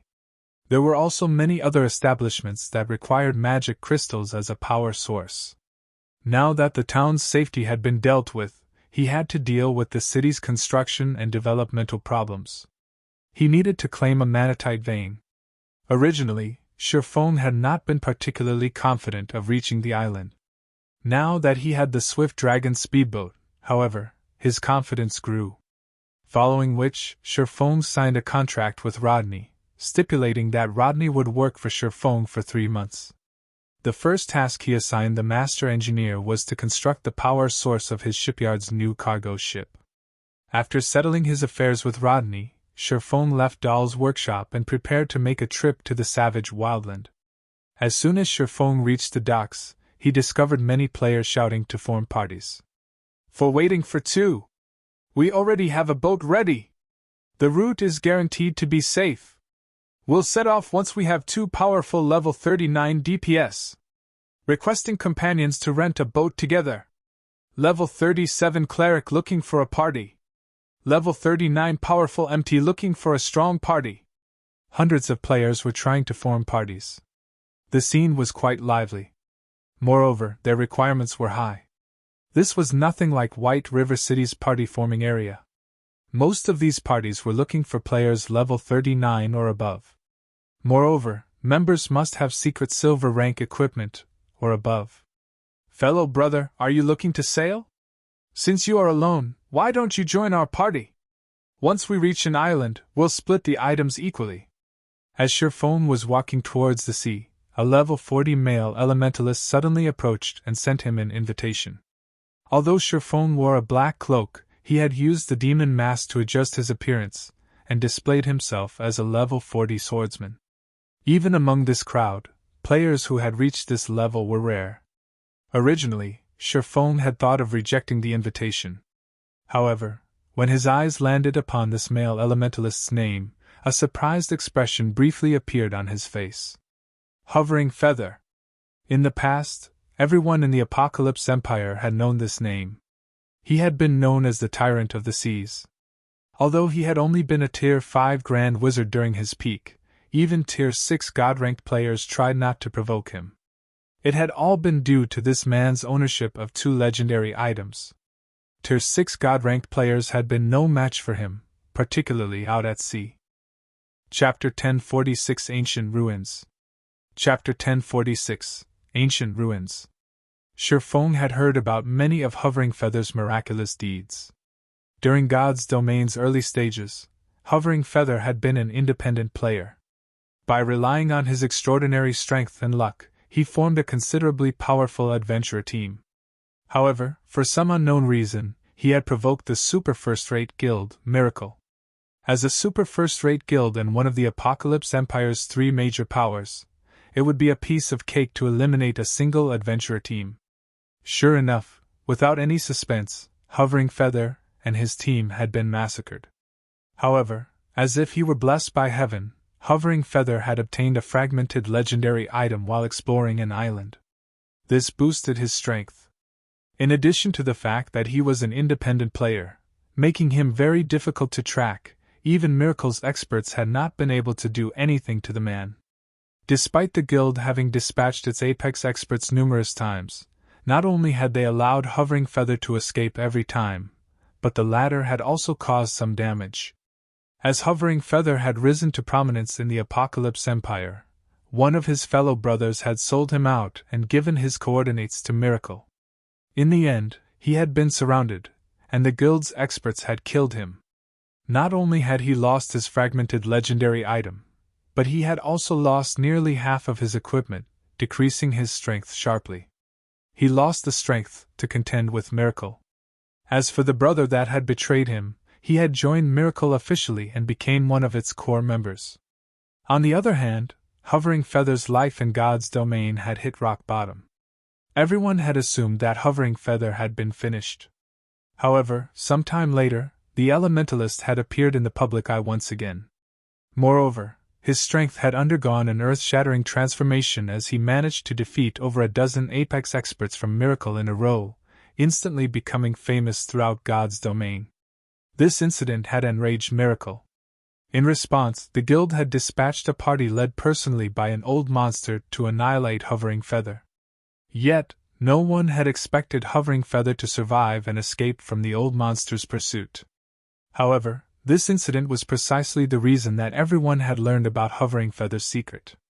It turned out that, while the Elementalist had hidden from the public eye, he had come across a legendary item. It was this legendary item that had allowed Hovering Feather to escape the old monster. Afterward, Hovering Feather had learned how to play wisely. He would not ashore unless absolutely necessary, practically living out his time in God's domain out at sea. The sea was both vast and extremely dangerous. Even Miracle could not reach the Elementalist. Some time later, the Battle Wolves took a fancy on Hovering Feather's potential and extended an olive branch. To exact his revenge on Miracle, Hovering Feather agreed to join Battle Wolves and became one of the Super Guild's mainstays. In the end, he had harassed and caused Miracle plenty of trouble during the guild's maritime exploration. Many independent players had lauded Hovering Feather's exploits as classics in God's domain. Shifeng then glanced at the 4 players watching Hovering Feather from a distance. Among these 4 players, the lowest leveled was a level 38 Oracle, while the other 3 were all level 39 players. Including a level 40 Elementalist like Hovering Feather, the party was quite strong. "Which island are you guys heading to?" Shifeng asked. Based on the previous timeline, Hovering Feather should only be starting to form his adventurer team right about now. Although it was somewhat difficult to rope him into Zero Wing, there was no harm in getting acquainted. If his route happened to pass by Hovering Feather's destination, he could let the Elementalist's party tag along. "Our destination is the distant Golden Sands Archipelago. Although the way there is somewhat dangerous, very few players have headed that way. The resources are still abundant. Even if we don't find treasure chests or special party dungeons, we can harvest quite a lot of materials for money. As for the route to the archipelago, our party already has a safe route from the secret pavilion. As long as we are careful, nothing will happen on our way," Hovering Feather explained quickly when he noticed Shifeng's interest. "The Golden Sands Archipelago?" Surprise flashed in Shifeng's eyes as he looked at Hovering Feather. Shifeng had visited the Golden Sands Archipelago in the past. The archipelago was a medium-sized island and only a short distance away from the savage wildland. The archipelago was also very close to a dangerous sea zone. With players' current standards, the trip was very risky. However, Hovering Feather's achievements in the past had most likely been closely related to this risk-taking behavior. Had he played God's domain like other ordinary players and only operated around the islands close to Ocean Viewing Town, he'd have to be absurdly lucky to achieve any notable feats. Risk and opportunity came hand in hand when exploring the sea. Meanwhile, the Golden Sands Archipelago included considerably resource-rich islands. The most famous were the ancient ruins in the archipelago's core. There was a mysterious merchant inside these ancient ruins. Every week, this merchant would sell rare items. If one were lucky, they might even find the merchant while he had epic items for sale. However, the only form of currency this merchant accepted was magic crystals. Moreover, the conversion rate was not even half of the market price, making the exchange not worthwhile. Although, the merchant sometimes sold items that were worth the harsh prices. Shifeng had planned to make a trip to the Golden Sands archipelago after he finished constructing the magic tower. However, making a trip to the archipelago before heading to the savage wildland wouldn't be a bad idea either. I can tag along with you. However, after we arrive at the location, I want to go off on my own. Will that be alright? Shifeng asked. After giving the matter some thought, Hovering Feather nodded and said, I have no issues with it. In reality, reaching the destination safely by working together was the purpose of forming parties before a voyage. As for whether the party disbanded or not afterward, that was not important. After all, players could simply use the return scroll to teleport back to town. Following which, Hovering Feather led Shifeng to convene with his other party members and introduced everyone. Currently, Shifeng did nothing to disguise his name. He simply used his ID of Yifeng. His name might be famous in Starmoon Kingdom, but in the Apocalypse Empire, no one knew it, aside from the major powers experts or first-rate guilds' upper echelons. Hence, Shifeng did not bother to mask his name. Leader, you really are impressive. You even convinced a level 40 expert to join us. With this, we'll be much safer out at sea. A female oracle sporting a ponytail joyfully praised the man. The other three members also welcomed Shifeng's participation. Among the players forming parties on the docks, the majority consisted of level 39 players, while level 40 players were extremely rare. Once players reached level 40, they could equip level 40 equipment. In terms of basic attributes, level 39 players were inferior to level 40 players by a large margin. If a party had a level 40 player, it would increase the party's overall strength significantly. With two level 40 players, even if they encountered a common sea monster, they could buy enough time to escape. With this, their party would have a much higher chance the Golden Sands archipelago alive. Since everyone's here, let's rent a boat. I suggest we rent a fishing boat with sails. We encountered a sea monster the last time went out on a boat without a sail. If not for our scapegoat, we would have shipwrecked. If we choose a smaller boat this time, with my current reputation, we should be able to rent a boat for 4 gold. Since you're as willing to sail with us, Brother Yifeng, you don't need to pay for the deposit or rental fee. Hovering Feather said. Nobody in the party had any issues with Hovering Feather's proposal. In Ocean Viewing Town, those who reached level 40 were extremely powerful experts. Normally, convincing such an expert to join their party was nearly impossible. How could they possibly ask Shifeng to pay for the boat rental as well? As Hovering Feather was about to rent a boat, Shifeng stopped him and said, Please wait a minute. I have a boat, so we don't need to waste money renting one.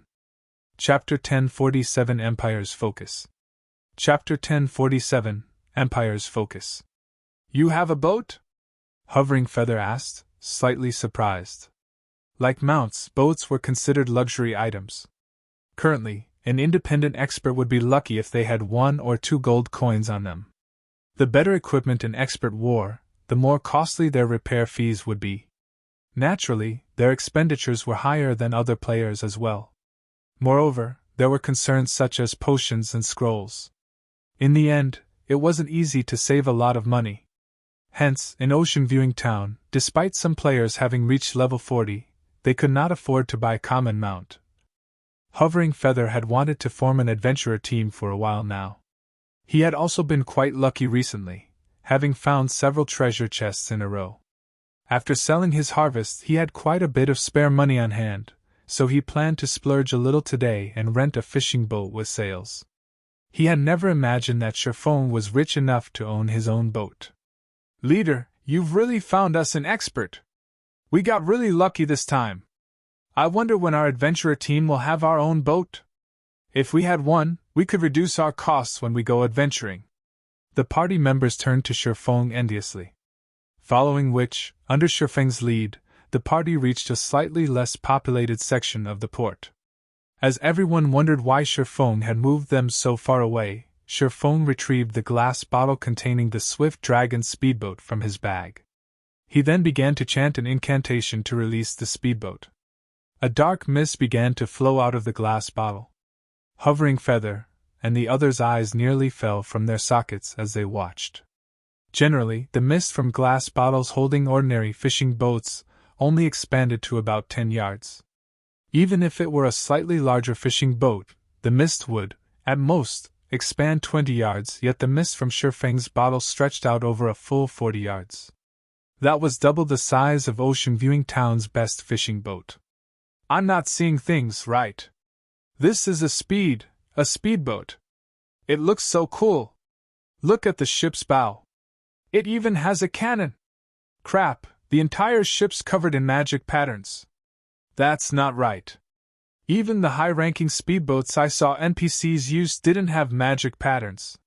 Hovering Feather and the others were captivated by the Swift Dragon speedboat's elegance. Let's go. Shifeng was quite satisfied with his speedboat. The Swift Dragon speedboat had a streamlined appearance. Faint lights also circled its hull. It was the most elegant speedboat Shifeng had ever seen. Moreover, its engine was made of 2 parts. Without the engine, it relied on the wind in its sails. If he were not satisfied with the boat's speed, he could use magic crystals as a power source to gain more speed. However, this mode cost 1 magic crystal per 10 minutes, which was the equivalent of 25 silver every 10 minutes. That was practically a day's income for an ordinary expert. When Shifeng finished admiring his speedboat, he led the party to the boat's deck. As Shifeng released the Swift Dragon speedboat, the distant passers-by were stupefied. What kind of boat is that? Could some Super Guild's expert team have come to our ocean viewing town? That boat looks amazing. I wonder which Apex Adventurer team that is. I have to join them. Swiftly, word of the Swift Dragon speedboat caused a commotion throughout Ocean Viewing Town. Upon hearing this news, members of the various adventurer teams and guilds began to ask around for information on the speedboat. When players began to approach to take a closer look, Shifeng activated the vessel. The magic patterns around the boat's hull emitted a light blue glow. As if a sharp sword had pierced the seawater, it parted away from the speedboat. Following which, the Swift Dragon speedboat began to move as a gust of wind blew by. Compared to the Swift Dragon speedboat's movement speed, the fishing boats with sails looked like snails. In the blink of an eye, the secret silver speedboat passed these fishing boats, no slower than bronze mounts on land. Rapidly, the Swift Dragon speedboat grew smaller in everyone's view before disappearing as if it had never graced Ocean Viewing Town. Isn't it a little too fast? My eyes aren't playing tricks on me, right? How can a boat be that fast? Don't tell me we've encountered the legendary ghost ship. That shouldn't be it. I saw a few players boarding the ship a moment ago. It must be a speedboat that some god-ranked experts own. I wish I had a speedboat. I'd buy one even if I had to go bankrupt. With your pocket change, you can't afford that boat's rudder, much less the entire thing. The players on the docks gaped as they watched the Swift Dragon speedboat disappear, shuddering with an indescribable excitement. At the same time, news of the Swift Dragon speedboat had spread to the ears of the various large guilds' upper echelons in the Apocalypse Empire. A high-ranking speedboat? Find a way to contact the owner immediately. Our guild must have that speedboat. Almost every upper echelon of the various guilds gave out the command to find the speedboat's owner. The resources on God's domain's islands and sea were far more abundant on land. However, exploring the ocean was too difficult. This difficulty wasn't due to players' lack of strength, but their ship's lack of strength. Fishing boats couldn't contend with sea monsters. It was even more impossible to rely on fishing boats to plunder treasures in dangerous sea zones. However, it would be a different story if their guilds had a high-ranking speedboat. If they formed a team of experts to explore with said speedboat, their harvest could be even greater than raiding large-scale team dungeons. Unlike islands, large-scale team dungeons had a cooldown once they were raided. Moreover, players needed far more time to explore and raid large-scale team dungeons. Now that income from dungeons had hit a bottleneck, the Apocalypse Empire's various large guilds needed to transition their development towards the sea. Big Sis Rain, news just came in. It seems that a high-ranking speedboat has been sighted in Ocean Viewing Town. Moreover, it seems that the speedboat is of an even higher rank than NPCs. Upon receiving this news, Blue Phoenix contacted Phoenix Rain immediately. She also forwarded the images and videos of the Swift Dragon speedboat. Upon seeing the video, Phoenix Rain's expression turned serious. Due to the Dragon Phoenix Pavilion ownership of the Town of Beginnings, the pavilion had begun placing greater importance on maritime exploration. Phoenix Rain had seen plenty of speedboats on the ocean. However, those speedboats were nowhere near as fast as this. Blue, begin an investigation on that boat immediately. While you're at it, spread word that the pavilion is willing to purchase that speedboat for a high price. Phoenix Rain commanded. I'll get it done right away. Blue Phoenix nodded repeatedly. Interesting. If Miracle has this speedboat, we can complete our quest in that dangerous sea zone. Send someone to Ocean Viewing Town. Find a way to get that speedboat. Use whatever means necessary. A man in his 50s growled. Although this man was already in his 50s and looked as if he had survived many of life's vicissitudes, his body radiated a frightening aura that caused the level 40 Apex experts around him to shudder involuntarily. These experts lowered their heads, not daring to make eye contact. Vice Guild Leader, please rest assured.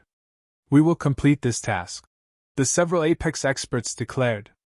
While Sherfong sailed towards the Golden Sands archipelago, without his knowledge, he had become a focus in the Apocalypse Empire. Practically every guild in the Empire discussed his Swift Dragon speedboat. The Swift Dragon speedboat really is fast. This should have been close to a 20-hour journey. Now we can reach the archipelago in 5 hours. I wonder how fast this boat moves if I spend magic crystals? Shock filled Sherfeng's herd as he watched the outline of the Golden Sands archipelago appear on the horizon. Chapter 1048 Expanding into the Apocalypse Empire. Chapter 1048 Expanding into the Apocalypse Empire. Hellscythe_Vampire Cat. Chapter 1048 Expanding into the Apocalypse Empire. So fast! Hovering Feather could not help but rub his eyes as he looked at the massive mountain range in the distance. He found it hard to believe what he was seeing was true. Although he could tell from the strong winds pushing against his face that the Swift Dragon speedboat was moving rapidly, he never imagined that the speedboat would actually be this fast. It was definitely much faster than the fishing boats they had used before. Time was money. This was a saying that the gnomes of God's domain loved saying the most. This saying was perfectly appropriate for adventurer teams like theirs, which made a living on the seas. Ordinary players might not understand this, but as a veteran player who frequently fought on the seas, Hovering Feather was quite aware of the terrifying consequences this sort of time savings could bring. Many islands possessed extremely abundant resources. Even the high-resource maps on dry land could not compare. However, they had a very severe drawback. The journey to these islands was simply too time-consuming. Generally, players could remain in God's domain for only 30 hours or so and use the rest of the time for work, studies, and such activities in the real world. On land, guild players might need only 5 or 6 hours to travel to a high-resource map to level up. Afterwards, they would have over 20 hours to spend grinding at the map before having to return to a city to rest. On the other hand, Maritime players usually spent around 20 hours just searching for a high-resource island, leaving only 10 hours to grind monsters. Yet, despite this gap in actual grinding time, Maritime players still managed to keep up with guild players' levels. One could see just how effective it was to level up on high-resource islands. Meanwhile, players could also come across rare materials and good weapons and equipment more readily on high-resource islands. If one's travel time at sea got shortened to around 5 hours only, they could spend over 20 hours grinding on a high-resource island. With this, their leveling speed would be 2 or 3 times faster than that of players grinding at high-resource maps on land. 2 to 3 times the leveling speed of guild players. Just thinking about it excited Hovering Feather. At that time, it would be child's play to overtake the leveling maniacs on the Apocalypse Empire's ranking list. For now, though, he merely fantasized about this situation. An item like the Swift Dragon speedboat was simply too rare. It was not an item he could get his hands on. Just who is he? Hovering Feather could not help turning to look at Sherfong and gulping. At this moment, Even if he was a fool, he could tell that his party had encountered a true expert. Otherwise, how could Shifeng possibly possess such a powerful speedboat? Hovering Feather wasn't the only one who realized this problem. The other members of his party had likewise come to a similar appreciation. So this is a real expert. I've always thought that such experts were arrogant and aloof bastards. I never thought that experts were actually such approachable people. I wonder if he has a girlfriend already. I want to introduce him to my younger sister. What? You have a younger sister? Why don't I know about this? What kind of friend are you? We've known each other for so long, yet you didn't even introduce her to a handsome man like myself. Scram! Although she isn't related to me by blood, I can't possibly push her into a pit of fire. All right, enough. Be serious. The expert is walking over. Only after Hovering Feather interrupted their hushed discussion did everyone notice that Shifeng had already walked over to them. At this moment, when they looked at Shifeng again, they suddenly felt that Shifeng's figure seemed bigger than before. They also felt a heavy pressure bearing down on their bodies. We've arrived. I had a very good time chatting with you all during the journey. However, I still have some matters I need to attend to, so let's part ways here, Shifeng said. He could not help but smile as he looked at everyone suddenly taking a cautious attitude towards him. On their way here, they had not encountered any danger. Even when they met with sea monsters, it took very little effort to shake off the monsters with the swift dragon's speedboat's speed. Hence, during their 5-hour journey, they had mainly been chatting and joking with each other. Through their conversations, Shifeng had also learned much about the Apocalypse Empire. The information that interested him the most was the Empire's maritime situation. In the past, as he mainly operated around Starmoon Kingdom, he did not know much about the Apocalypse Empire, particularly the Empire's current state of affairs. The Apocalypse Empire was a coastal country. Its development path was slightly different from Starmoon Kingdom's, which mainly focused on land. This divergence was considerably beneficial during the mid-late stage of God's domain. After the game entered its mid-late stage, the competition on land became increasingly intense. The reason for this was the sheer scarcity of high-level maps.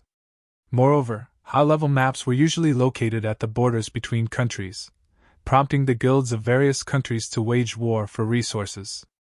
With so many guilds fighting over a limited number of maps, one could just imagine how little resources each guild could obtain. However, it was a different story for the sea. There were far more islands than there were players and guilds to occupy and harvest them. For coastal countries that had long since developed their maritime power, gaining a large amount of resources and continuously improving their own guilds did not take much effort. As for guilds that realized this only then, how could they possibly contend against these coastal guilds? Hence, it was extremely important for Zero Wing to develop its strength at sea. However, developing a guild's maritime power was not an easy task.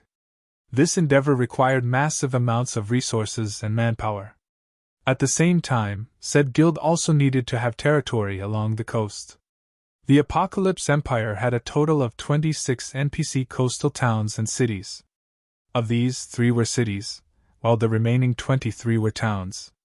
Ocean Viewing Town was the most inconspicuous one. The 3 major powers of the Empire had already claimed the 3 coastal cities, leaving no room for other guilds to intervene. Fortunately, these 3 major powers did not pay much attention to the 23 coastal towns. Although other large guilds were contesting for control over these towns, it was not entirely impossible for Zero Wing to try and get a share of the pie. From Hovering Feather and his party members' conversations, Shifeng had found out that 6 of the 23 towns remained ownerless. Hence, he decided to have Immortal Light, Zero Wing's subordinate guild, come and develop at these towns. In any case, Sindhart, the guild leader of Immortal Light, had yet to decide where he would develop his guild next. Hence, he might as well serve as Zero Wing's spearhead.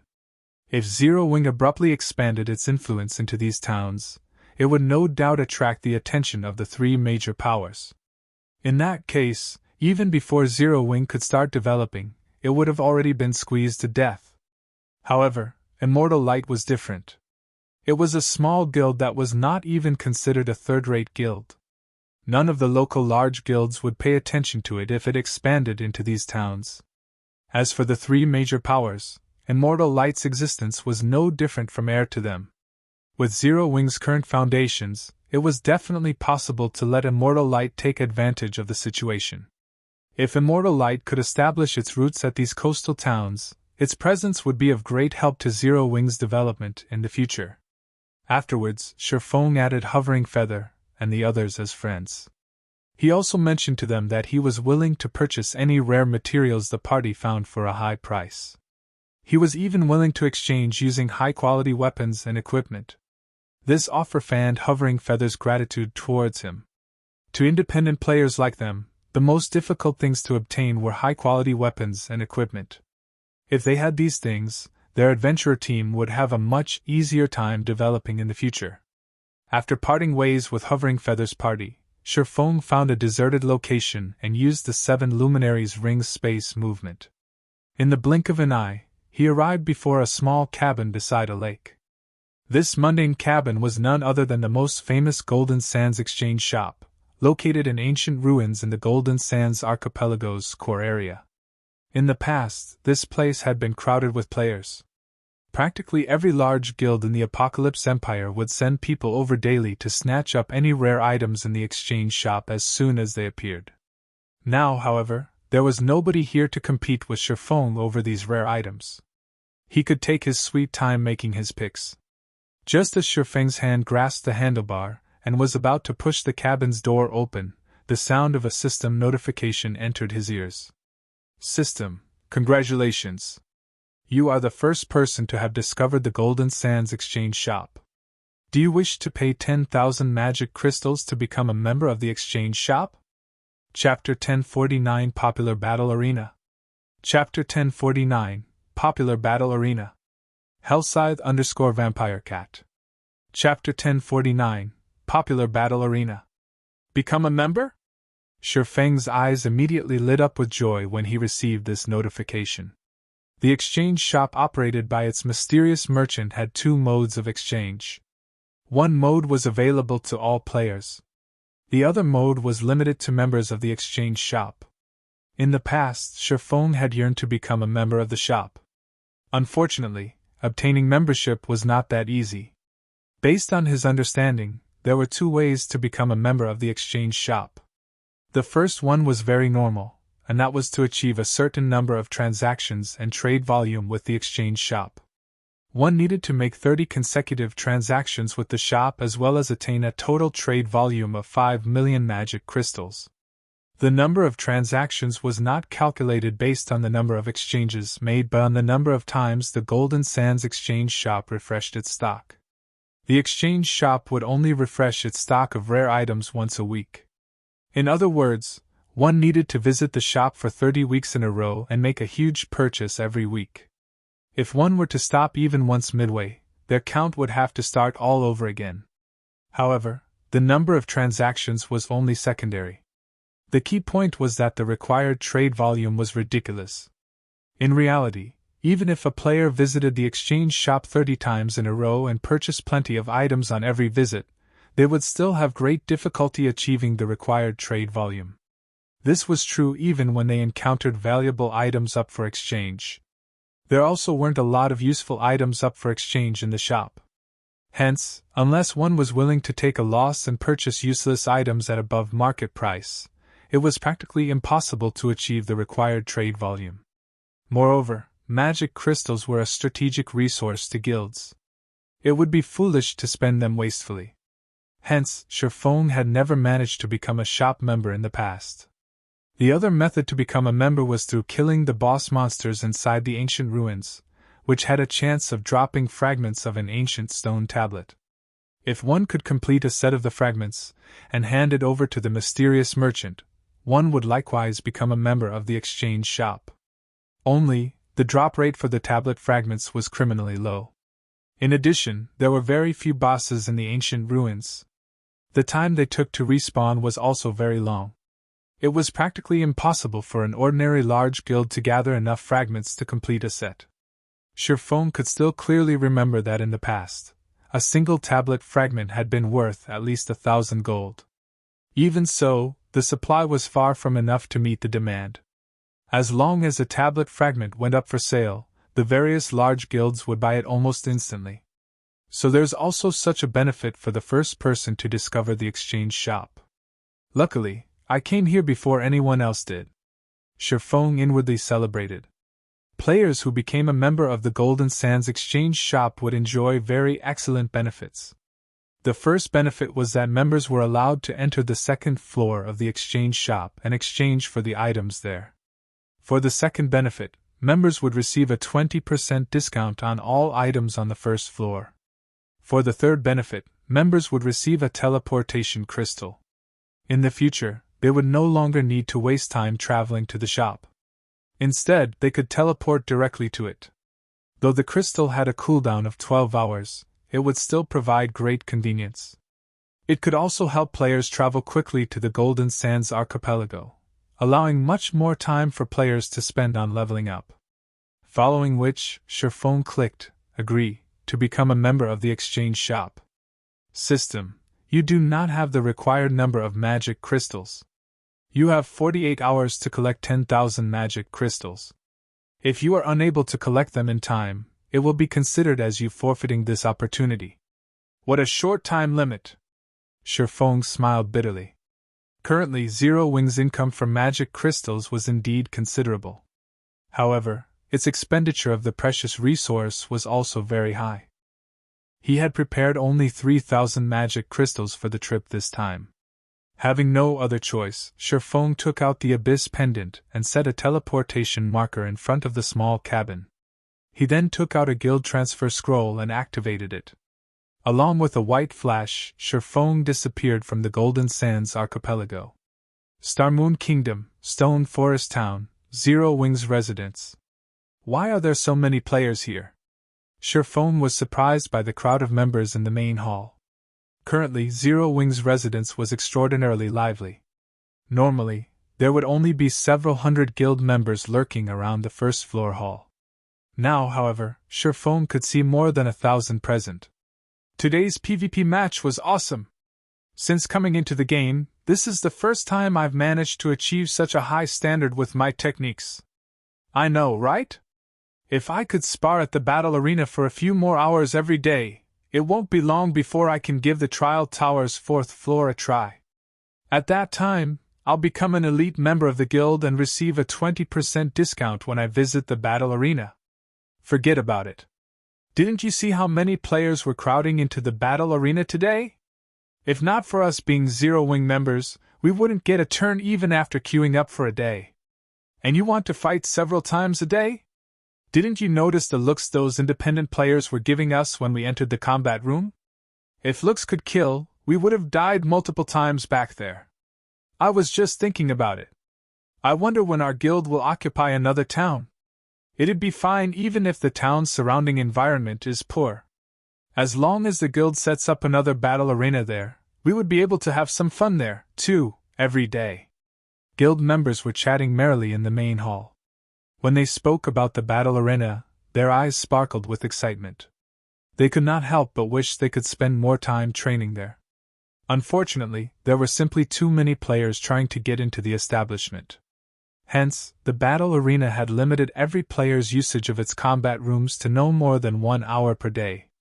Moreover, the original price of 1 silver per hour had also risen to 2 silver per hour. Even so, an endless number of players still waited to enter the battle arena. There just was not enough combat rooms to go around. This situation relieved Shifeng. He could not help but admit that the battle arena was worth every coin he spent on it. Even without him doing anything, the advanced NPC managers would automatically deal with everything related to the battle arena. For example, the NPC managers would make adjustments to the pricing based on market conditions. Moreover, they would also provide corresponding preferential treatment to Zero Wing's members. The NPCs had even set up a membership system for the battle arena. Those who became a member of the arena would enjoy priority entry into the establishment. They would also receive discounts on their expenditures. Meanwhile, in order to become a member of the battle arena, one needed to pay a registration fee of 100 magic crystals, which was non-refundable. If one wanted to get back their magic crystals, they could only do so by buying each crystal back for 20 silver. Personally, Shifeng felt that the membership fee of 100 magic crystals was a little too steep. However, the NPC managers had obviously done their market research, because after they promulgated this rule, over 100 players had promptly registered to become members. At this point, the battle arena already had over 300 members. Just like the treatment that the normal members of Zero Wing received, these arena members had priority in entering combat rooms. At the same time, they also enjoyed a 10% discount when using the establishment's services. Due to this benefit, the number of players trying to join Zero Wing had also exploded. Currently, word had already gone around that becoming a member of Zero Wing was equivalent to gaining 100 magic crystals. No other guild could offer this treatment. If one managed to become an elite member, the treatment they received was even more amazing. Not only did they receive a 20% discount, but they also received even greater priority in entering combat rooms. Just as Shifeng stepped out of the residence's main entrance to take a look at today's magic crystal income, a notification came from the system informing him that he had received a message. It seems they're finally unable to continue sitting still. Shifeng's lips curled up into a smile as he read the message. Chapter 1050 Town's Frightening Transformation. Chapter 1050 Town's Frightening Transformation. Hellscythe_Vampire Cat. Chapter 1050 Town's Frightening Transformation. Stone Forest Town, Blue Moon High Class Bar. As the only high-class bar in Stone Forest Town, the Blue Moon High Class Bar hardly had any ordinary players patronizing it for entertainment, as the prices here were extremely high. Generally, only wealthy elite players would come here occasionally. Now that Stone Forest Town's player population had skyrocketed, even the high-class bar was not spared from the traffic increase. However, compared to the ordinary bars in town, the Blue Moon was still a quiet establishment with few customers.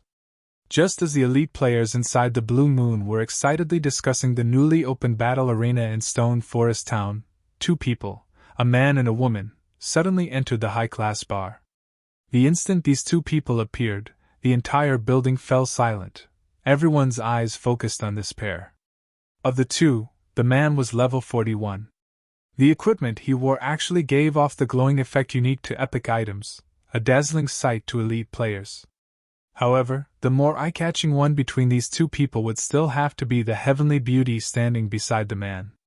Although the woman wore blood-red armor, the armor itself failed to conceal her perfect and enchanting curves.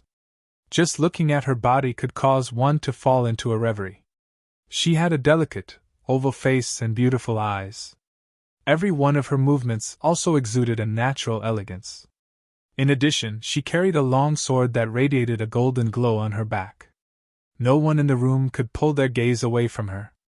Who is that beauty? Why don't we go get acquainted with her? Shh! Speak softer. To think that you guys actually dare have designs on her. Are you all tired of living? We're just going to make her acquaintance.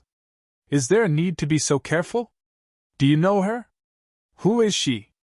Do you not see the guild emblem she is wearing? That's the secret pavilion's emblem. Her name is Purple Jade. She is one of the pavilion's top experts and has been named a peerless genius by the pavilion.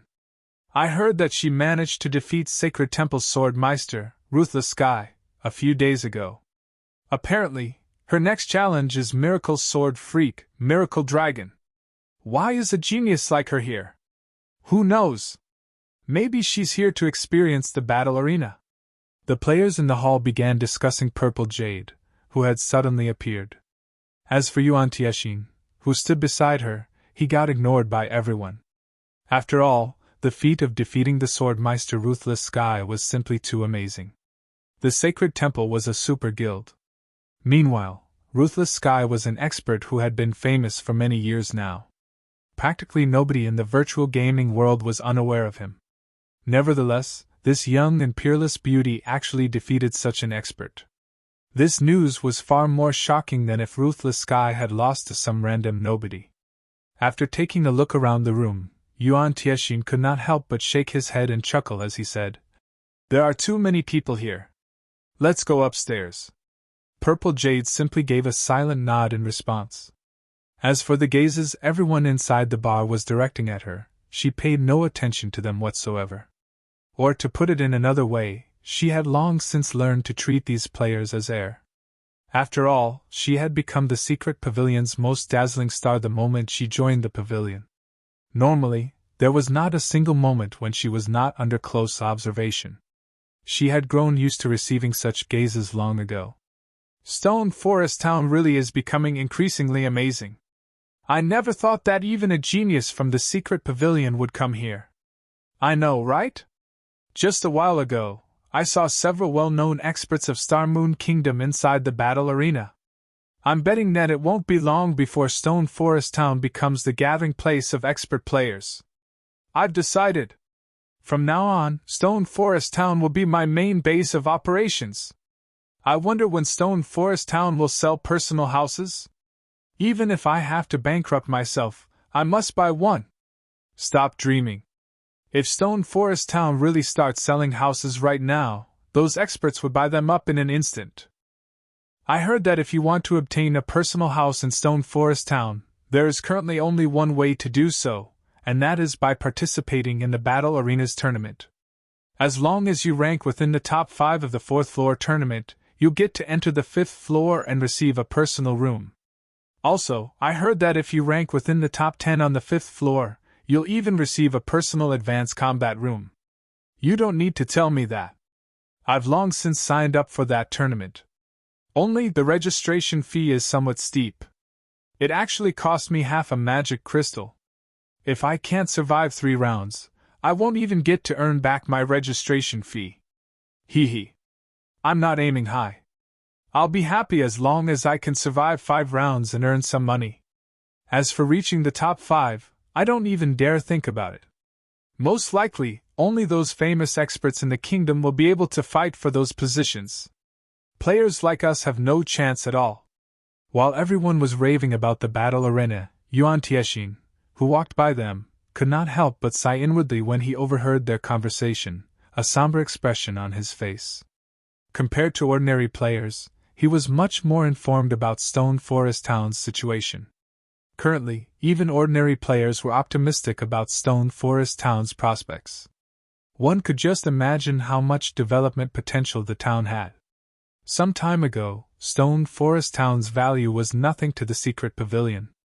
However, due to the construction of the magic tower as well as the increasingly popular battle arena, the town now had an immeasurable future. Even Yuan Tiexian had to admit that. Hence, he and Purple Jade had also come to Stone Forest Town. Despite their having been gone for only a few days, Stone Forest Town had undergone an earth-shaking transformation. Even he had received a fright when he arrived in town just now. Practically all the players roaming the streets were at the standard of elite players. Among them were many level 38 and level 39 experts. At this stage of the game, this was a scene that could only be found in the imperial capitals of empires, yet such a scene had now appeared in a player-owned town. Yuan Tiexian found this situation utterly inconceivable. Yuan Tiexian could already tell that a lot of experts would definitely be gathering at Stone Forest Town in the future. He had to admit that Zero Wing was truly wise to construct the battle arena. Not only could the guild earn magic crystals this way, but this method also allowed the guild to recruit expert players more easily. In addition, the battle arena had attracted many elite players to join Zero Wing. This was practically killing 3 birds with 1 stone. Right now, even the secret pavilion was incapable of such a feat. Uncle Yuan, do you think Zero Wing will really agree to the guild leader's conditions? Purple Jade asked curiously as she looked at Yuan Tiexian. Relax. Since the guild leader has already said so, he naturally is confident, Yuan Tiexian said, chuckling. Moreover, I don't think Zero Wing will refuse the offer either. It is indeed true that Zero Wing has grown a lot stronger. However, its foundations are still too poor. Not to mention, the Blackwater Corporation is fully intent on getting a share of God's domain. It is simply impossible for Zero Wing to continue developing in Star Moon Kingdom. But there are also quite a number of experts in Zero Wing. Previously, I watched Zero Wing's members training at the Battle Tower. Those people have very good potential and strength. As long as they are given some time, it won't be impossible for Zero Wing to make a comeback, Purple Jade said. She could not help but recall Fire Dance, Violet Cloud, and the other members of Zero Wing who had trained in the Secret Pavilion's simulation training system. The speed of their improvement had shocked even someone like herself. In addition, Zero Wing's members possessed extraordinary equipment in God's domain. It still wasn't guaranteed that the Blackwater Guild could do anything to Zero Wing. You're entertaining such thoughts because you still don't know how fearsome the Blackwater Corporation actually is. There is a reason why the corporation can boast its current achievements in the fighting industry. Not to mention, Zero Wing no longer has much time left, Yuan Tianxin said, shaking his head. He could not help pitying Zero Wing. Zero Wing could only blame itself for its bad luck. Of all the countries in God's domain, the Blackwater Corporation just had to choose Star Moon Kingdom to be its staging point. Zero Wing simply had no chance of surviving this predicament. Just as Yuan Tianxin and Purple Jade were conversing, a knock came from the doors of the VIP room. Yuan Tianxin then released the lock on the doors.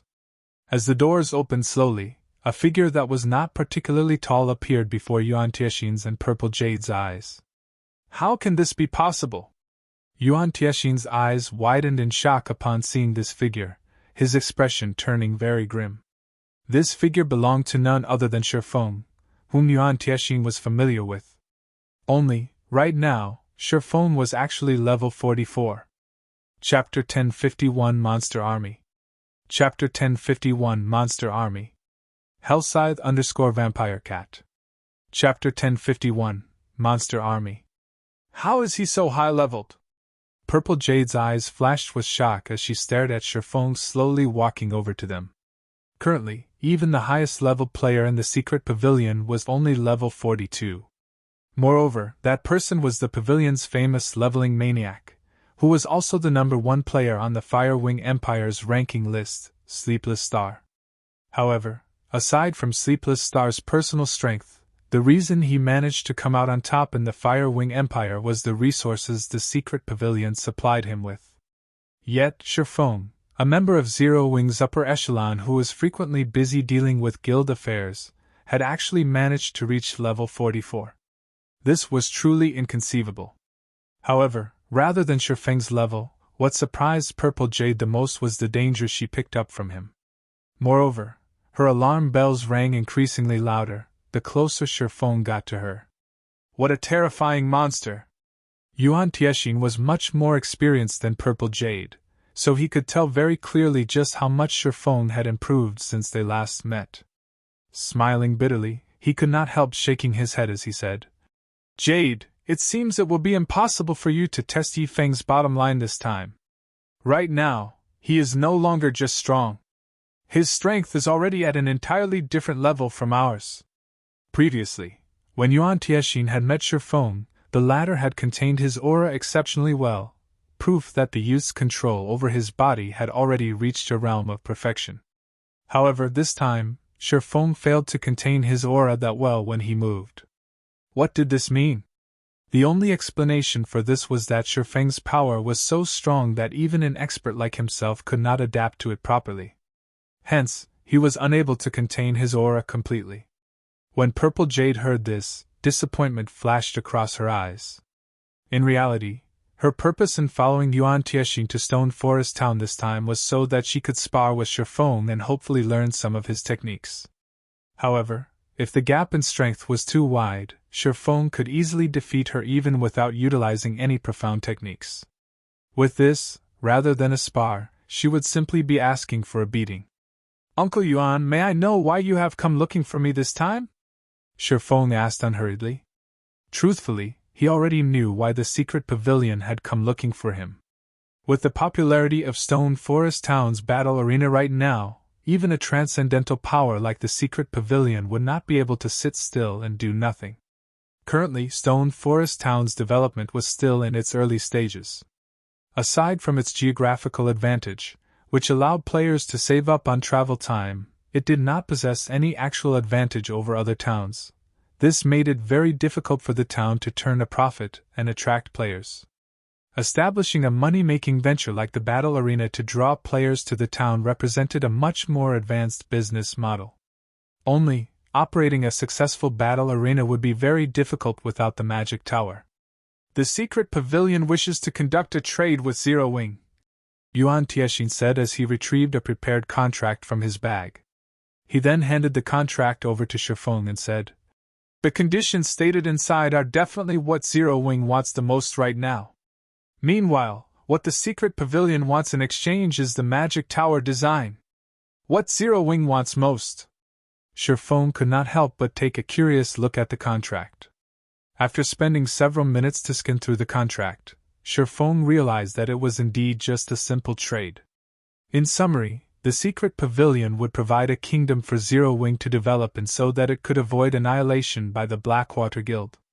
Meanwhile, all Zero Wing needed to do was hand over the magic tower design to the secret pavilion. The contract had other minor conditions, but that was basically the long and short of it.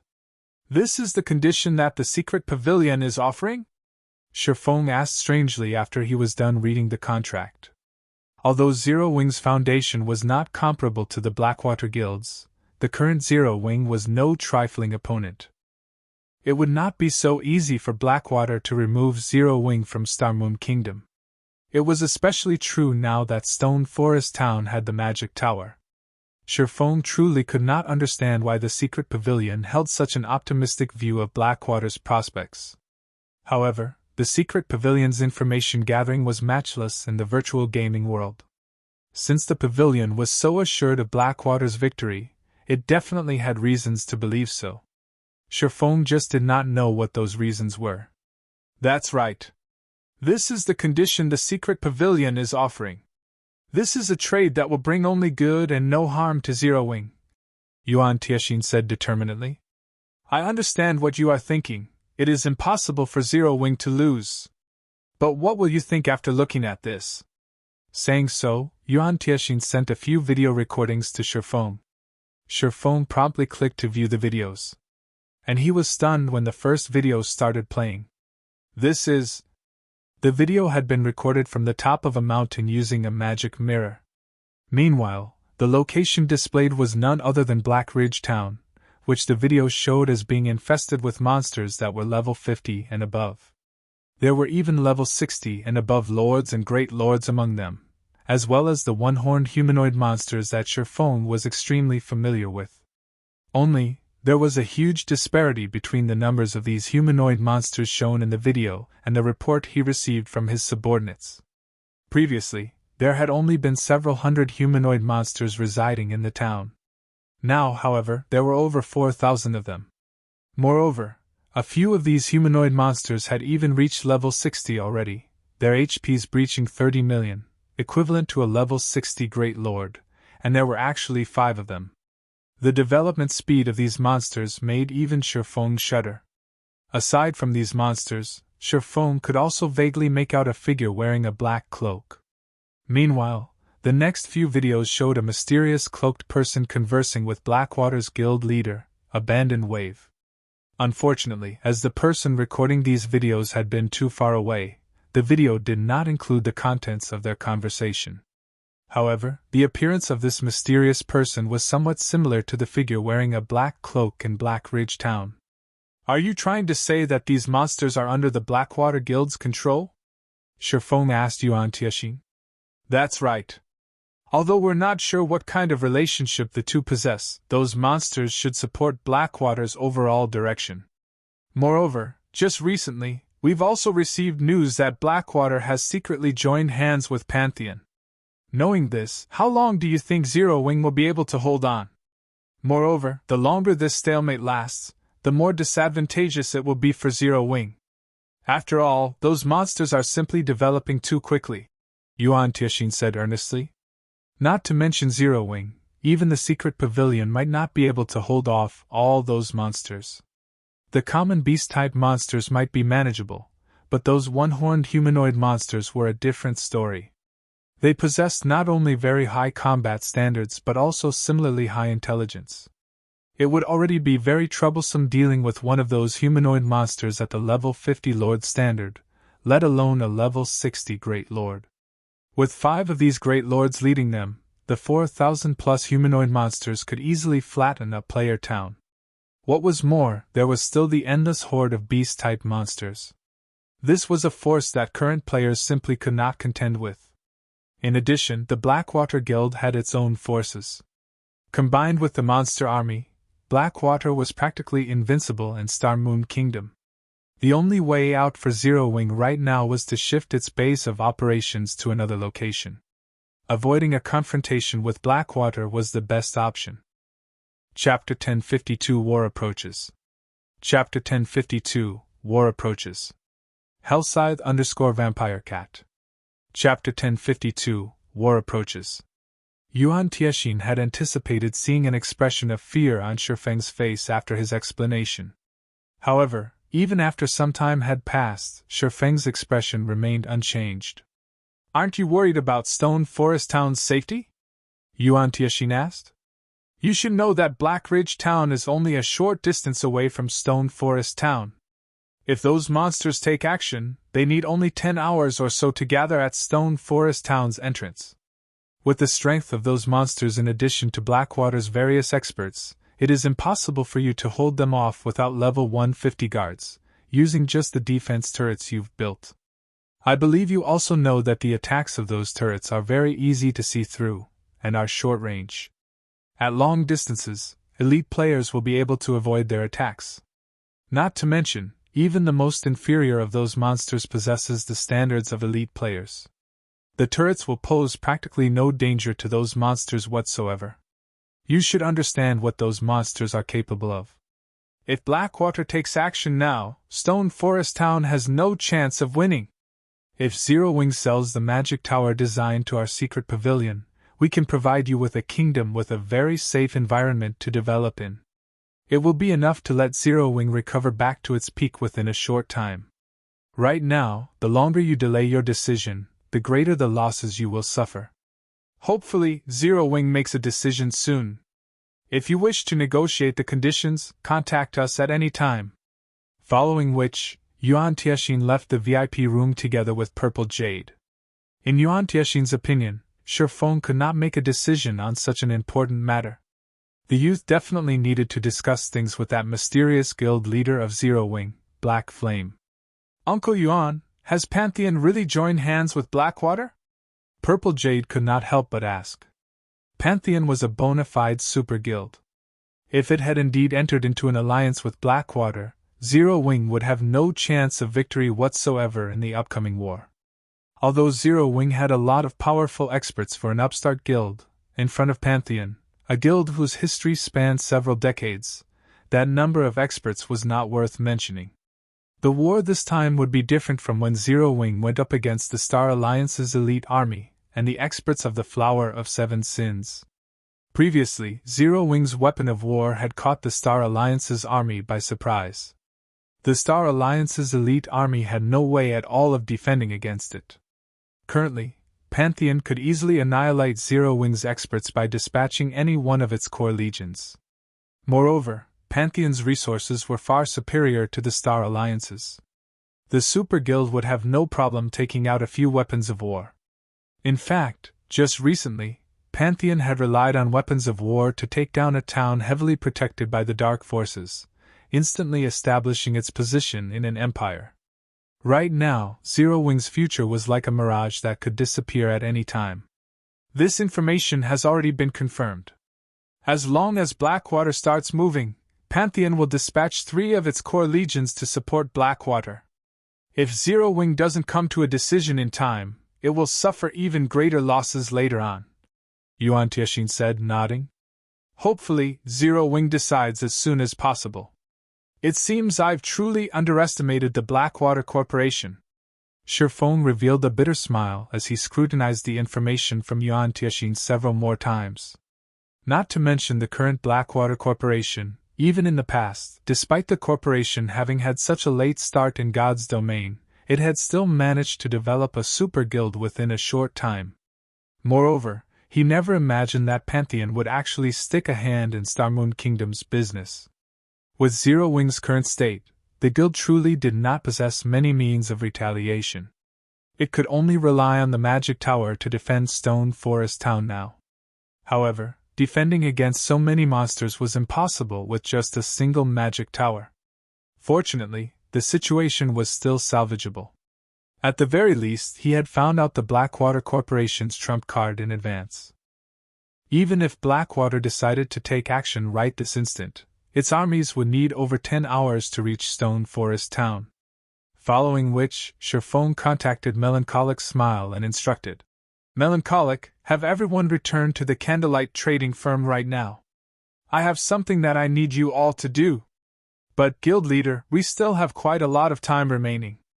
It would be a huge waste if we return now." Melancholic Smile argued, reluctance writ in her face. Living in Titan City felt like heaven. Their technical skills improved significantly every day. Advanced lifestyle players also emerged in their group one after another. It would truly be a huge loss to leave the Holy City before their time was up. Relax. You all still have chances to visit there in the future. Hurry up and have everyone return.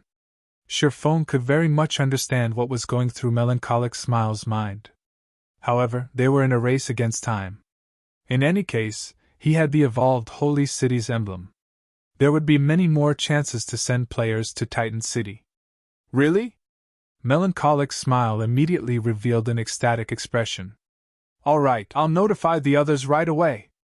After Shirfone was done dealing with matters on Melancholic Smile's side, he immediately instructed Aqua Rose to begin collecting the building materials needed for the magic tower.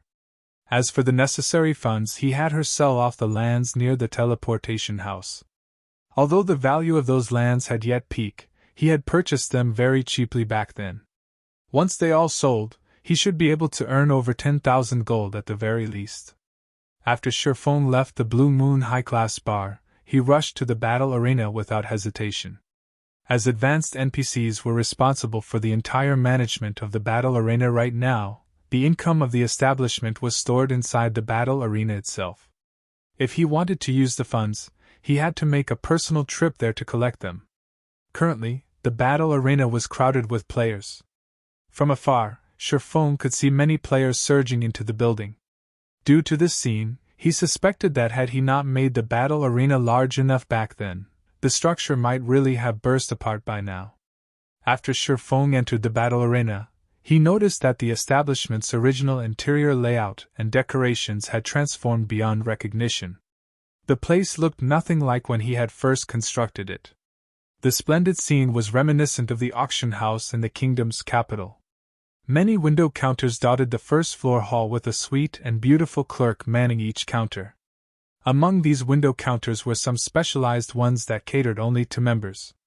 Members of the battle arena could simply use these empty counters to register for a combat room instead of braving the absurdly long lines at the regular counters. Shirfone did not stop on the first floor. Instead, he headed directly to the 5th floor. The 5th floor of the battle arena housed not only combat halls and personal rooms for tournament winners but also a warehouse and meeting room controlled by the NPC managers.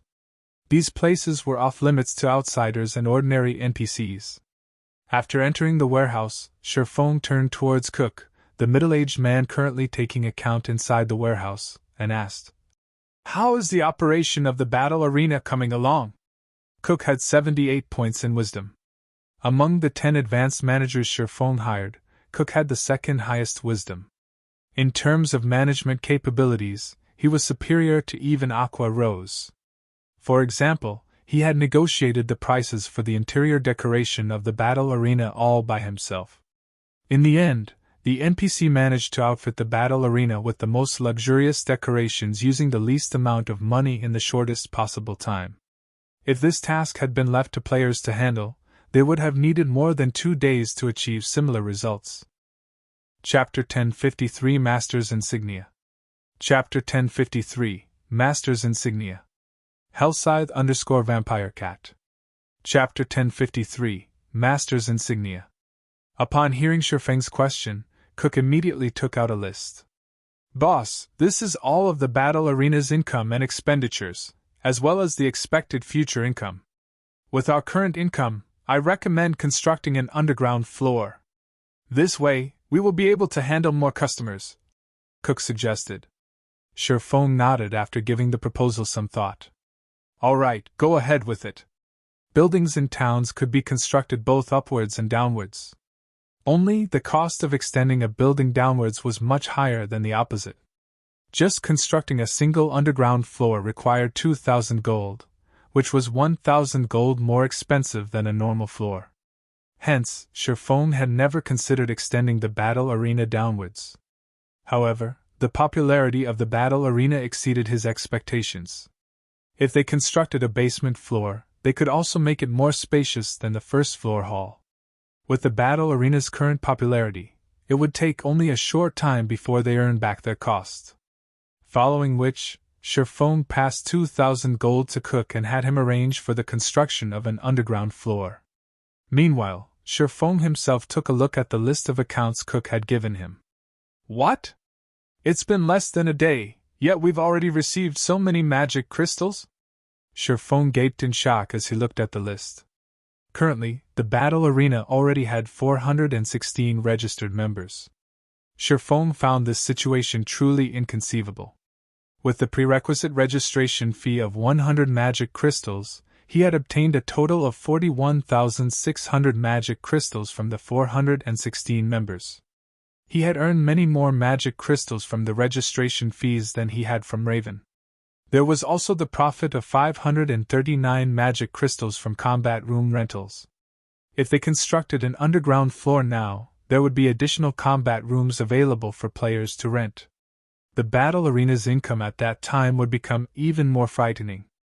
With this, Shifeng now had an extra 42,139 magic crystals on him. If he invested this amount into the teleportation house, just thinking about it exhilarated him greatly. However, he had no intention of investing that many magic crystals into the teleportation house.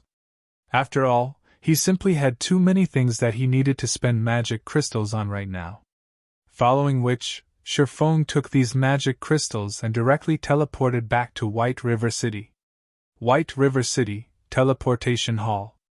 The moment Shifeng returned to the city, he could see many teams of guild players, who were all very high-leveled. The players leading these teams were even level 40 experts. Among these guilds were first- and second-rate guilds based in other kingdoms and empires. Why would so many large guilds from other kingdoms suddenly run all the way to White River City? Shifeng was stunned as he looked at all the guild players crowding the teleportation hall. Could they be here to take advantage of Zero Wing's predicament? However, Shifeng promptly rejected this thought of his. Currently, the Blackwater Guild was only planning to deal with Zero Wing. It had not actually started taking action yet. As for the matter of the monsters at Black Ridge Town being under Blackwater's control, this was something he had learned from the secret pavilion only because the latter was trying to negotiate with him for cooperation. Hence, it was practically impossible for the large guilds of other countries to have found out about this matter. As for Blackwater's alliance with Pantheon obviously intended to keep this matter a secret.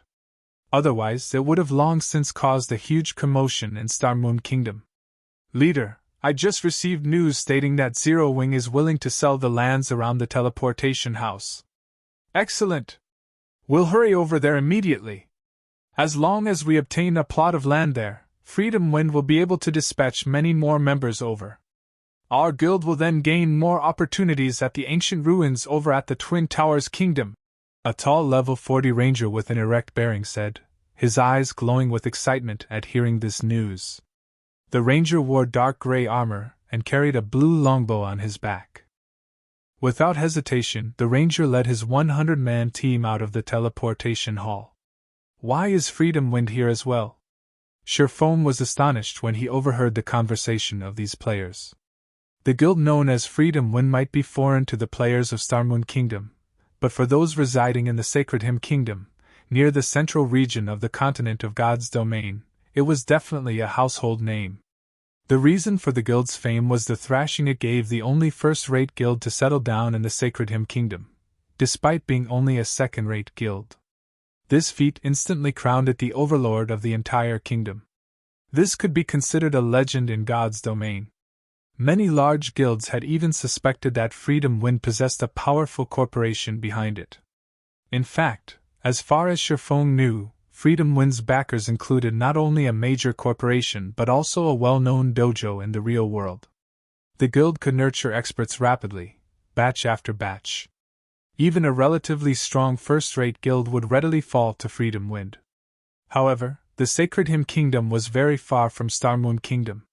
The distance between the two kingdoms was even greater than that between Starmoon Kingdom and the Apocalypse Empire, which made the teleportation fee extraordinarily expensive. Despite that, Freedom Wind had still dispatched a team of 100 players over ancient ruins over at the Twin Towers Kingdom? Shifeng could not help but silently ponder on the words of Freedom Wind's members. If we're talking about ruins that can attract so many large guilds over, it seems the heaven-worshipping maze has been activated then. The Twin Towers Kingdom was very close to Starmoon Kingdom. Hence, he was quite knowledgeable about it. There were not many ancient ruins in the Twin Towers Kingdom. In fact, Shifeng could count them on the fingers of both hands. If he had to name the ruins that current players could explore, then it could only be the heaven-worshipping maze. Since the heaven-worshipping maze was ancient ruins, the drops inside were naturally impressive. Particularly, players could exchange for mounts inside the maze. This was one of the methods for obtaining high-ranking mounts. However, entering the heaven-worshipping maze was not that easy. The maze had a very high requirement for players' individual strength. At the very least, players needed to be capable of clearing the Trial Tower's 6th floor in order to enter the maze. This requirement was impossible for many expert players. In other words, only large guilds could dispatch some players to the maze. As for small guilds, they could only stare at the maze from outside. That's right. There's still the heaven-worshipping maze. An idea popped into Shifeng's head. The heaven-worshipping maze was divided into 3 layers. The layer with the lowest difficulty was the outer area. Players could obtain tablet fragments, which they could then exchange for high-ranking mounts, from the monsters killed there. After the outer layer was the Black Fog area and the Temple area. At the Black Fog area, players could exchange for siege weapons used during ancient times as well as for even better high-ranking mounts. Although these were no match for current siege weapons, they were still much better than low-end tools like the defense turret. The only problem was the large number of tablet fragments required to exchange for these siege weapons. Thinking up to this point, Shifeng continued on his way to the Candlelight Trading Firm. Currently, the meeting room on the Candlelight Trading Firm's 7th floor was filled with lifestyle players, who had just returned from the holy city of Titan. At first glance, Shifeng discovered that the number of advanced lifestyle players had already increased to as many as 40. The rest might have been able to become advanced lifestyle players as well, if not for them having been asked to leave the holy city ahead of time. As for Melancholic Smile, Cream Cocoa, and the others who had already been advanced lifestyle players, they had experienced plenty of transformations as well. Despite them having been separated for only 2 days or so, the auras surrounding their bodies had undergone earth-shattering changes. A Master's Insignia! Chapter 1054 Odds. Chapter 1054 Odds. Hellscythe_Vampire Cat. Chapter 1054 Odds. Shifeng was astounded when he looked at a tall and thin youth named Burning Abyss. On this young man, Shifeng noticed a lion head emblem that was giving off a golden glow. This emblem was none other than the symbol of lifestyle masters, the Master's Insignia. Aside from being a symbol of one's status in God's domain, the emblem also had some good additional functions. Among them, one function increased the wielder's production success rate. Although the Master's Insignia was not comparable to the black steel insignia Shifeng obtained through a quest, it still provided a 3% increase in success rate. In addition, when producing items of the same level, one's production would be 10% faster. When producing items of lower levels, the increase in one's production speed would be 30%. Due to the existence of this Master's Insignia, the role of Master lifestyle players became even more important. Guild leader, you couldn't have imagined it, right? Burning got promoted into a master engineer some time ago. Moreover, he is God's domain's first master engineer. We planned to surprise you with this news, so we didn't tell you all this time. Melancholic Smile said softly.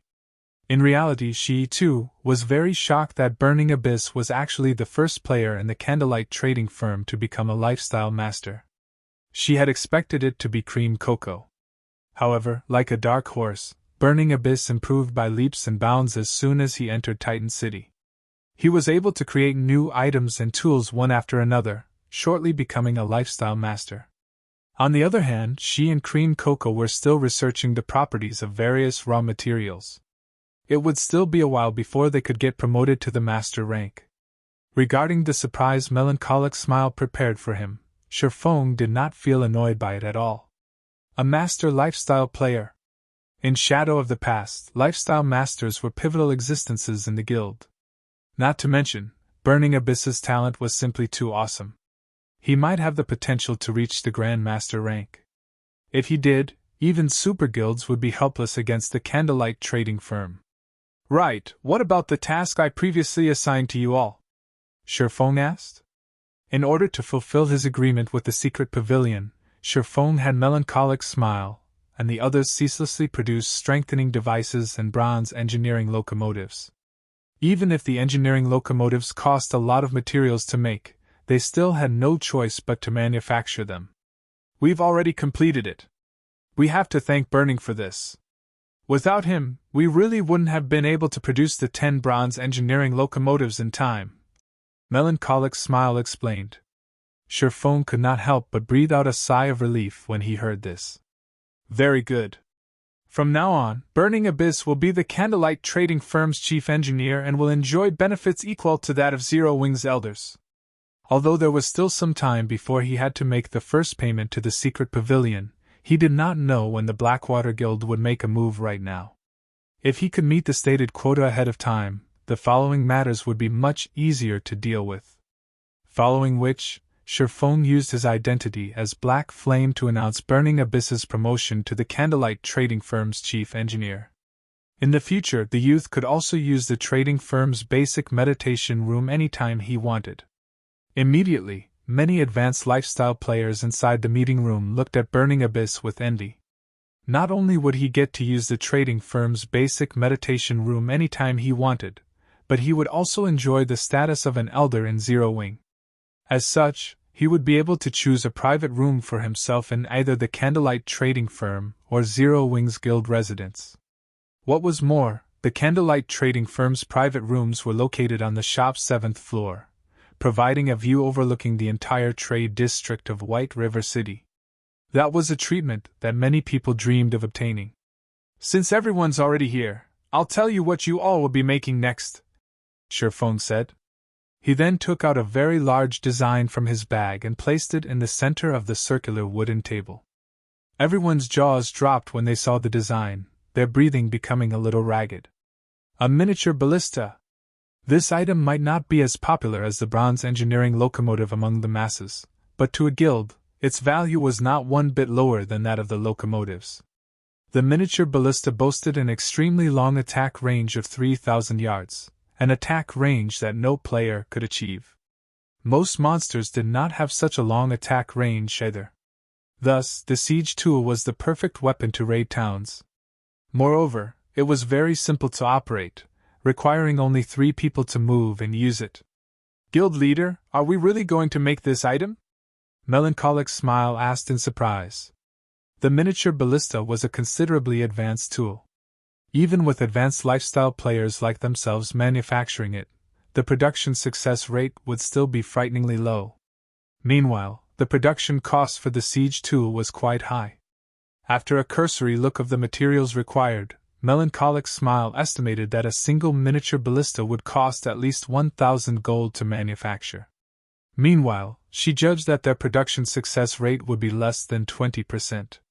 Even with Burning Abyss handling the ballista's core component, it would be fortunate if he could achieve a 20% success rate. In other words, there was a chance that they might not even produce a single miniature ballista after spending 10,000 gold. 10,000 gold. Even super guilds would have to think carefully when spending 10,000 gold. If they lost this kind of money, it would greatly hamper their development speed. Of course, burning will be responsible for making the engineering portion of the core component of the ballista, while I'll personally handle the forging portion of the core. Finally, burning will handle the assembly of the ballista as well. If there are no problems, you all may begin working now. If you succeed in producing 5 miniature ballistas in 10 hours, depending on your personal performance, you might get another chance to visit Titan City. Hopefully, you all can seize the opportunity, Shifeng said, chuckling. A single miniature ballista could deal with only a lone boss. Among the monsters the Blackwater Corporation controlled, there was no lack of boss-ranked monsters. A single miniature ballista would not be able to make much of a difference. If they had 5 miniature ballistas, however, the siege tools would be able to affect the war situation to a certain extent. Guild leader, will we really have another opportunity to visit the holy city of Titan as long as we perform sufficiently well? Many advanced lifestyle players asked excitedly. At this moment, even Burning Abyss, who had already become a master engineer, looked at Shifeng in astonishment. After experiencing the benefits the holy city provided, it was impossible for lifestyle players not to look forward to enjoying the plentiful resources of the holy city again. Moreover, the benefits they had sampled on their visit was only the tip of the iceberg of Titan City's offerings. There were still many places that they had not gotten to see. Of course. However, I'll say this first, the slots are limited, Shifeng replied, smiling. He then left the meeting room. Only after Shifeng was gone did everyone finally snap out of their daze. Immediately, every one of them rushed to check what tasks they were assigned to do, blood rushing to their eyes. Like maniacs, they then ran to their respective workshops to start working. As for Shifeng, he entered a special workshop himself and directly used God's blessing to become a master forger.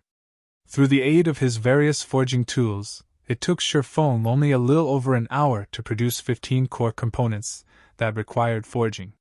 Fortunately, I have Icarus's heart. Otherwise, I really would be finished this time. Shifeng breathed out a sigh of relief as he looked at the core components.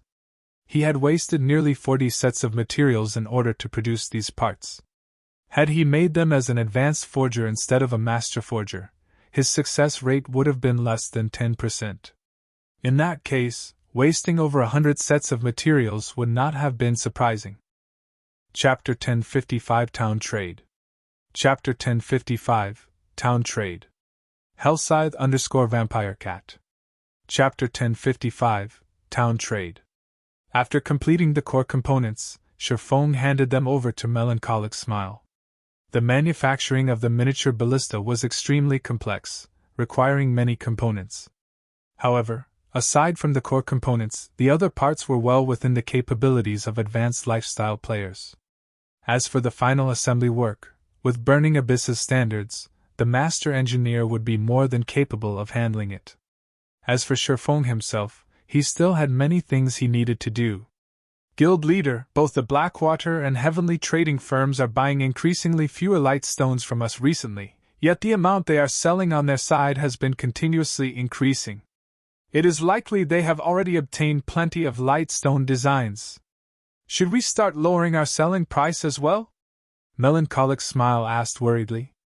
After she had returned and took up the reins of the Candlelight trading firm again, she suddenly discovered that the trading firm's position in Star Moon Kingdom had become increasingly precarious. Setting aside the fact that both the Blackwater and Heavenly trading firms possessed exclusive products, just the competitiveness of the Candlelight trading firm's hottest-selling product, the light stone, was already growing progressively weaker. In addition, unlike the Candlelight trading firm, which only had shops covering several of Star Moon Kingdom's important NPC cities, both the Blackwater and Heavenly trading firms had shops covering the entire Star Moon Kingdom. At this rate, it would only be a few days before they overtook the Candlelight trading firm. If that happened, Candlelight's income would take a significant hit. So even the light stones are unable to hold out any longer? Looking at the list Melancholic Smile handed to him, Shifeng smiled as he said, "Since it's no good already, it's about time we switch to a new main product." Change our main product? Melancholic Smile's thoughts shifted towards the strengthening device. The strengthening device was currently very popular on the market. However, due to its exorbitant price, only larger guilds could afford to buy it. In terms of market size, it was nowhere close to the light stone. Take this and have some trustworthy alchemists learn it. From now on, our main product will be this item, Shifeng said as he took out the alchemy's secret journal from his bag. The exotic stamina potion recorded inside the journal possessed effects that all players dearly needed.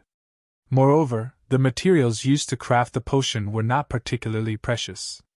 Hence, its selling price would not be very high either. Even ordinary players would be able to afford it easily. Guild leader, you're too amazing! You actually managed to get your hands on this thing as well! Melancholic Smile exclaimed in excitement after taking a brief look through the journal.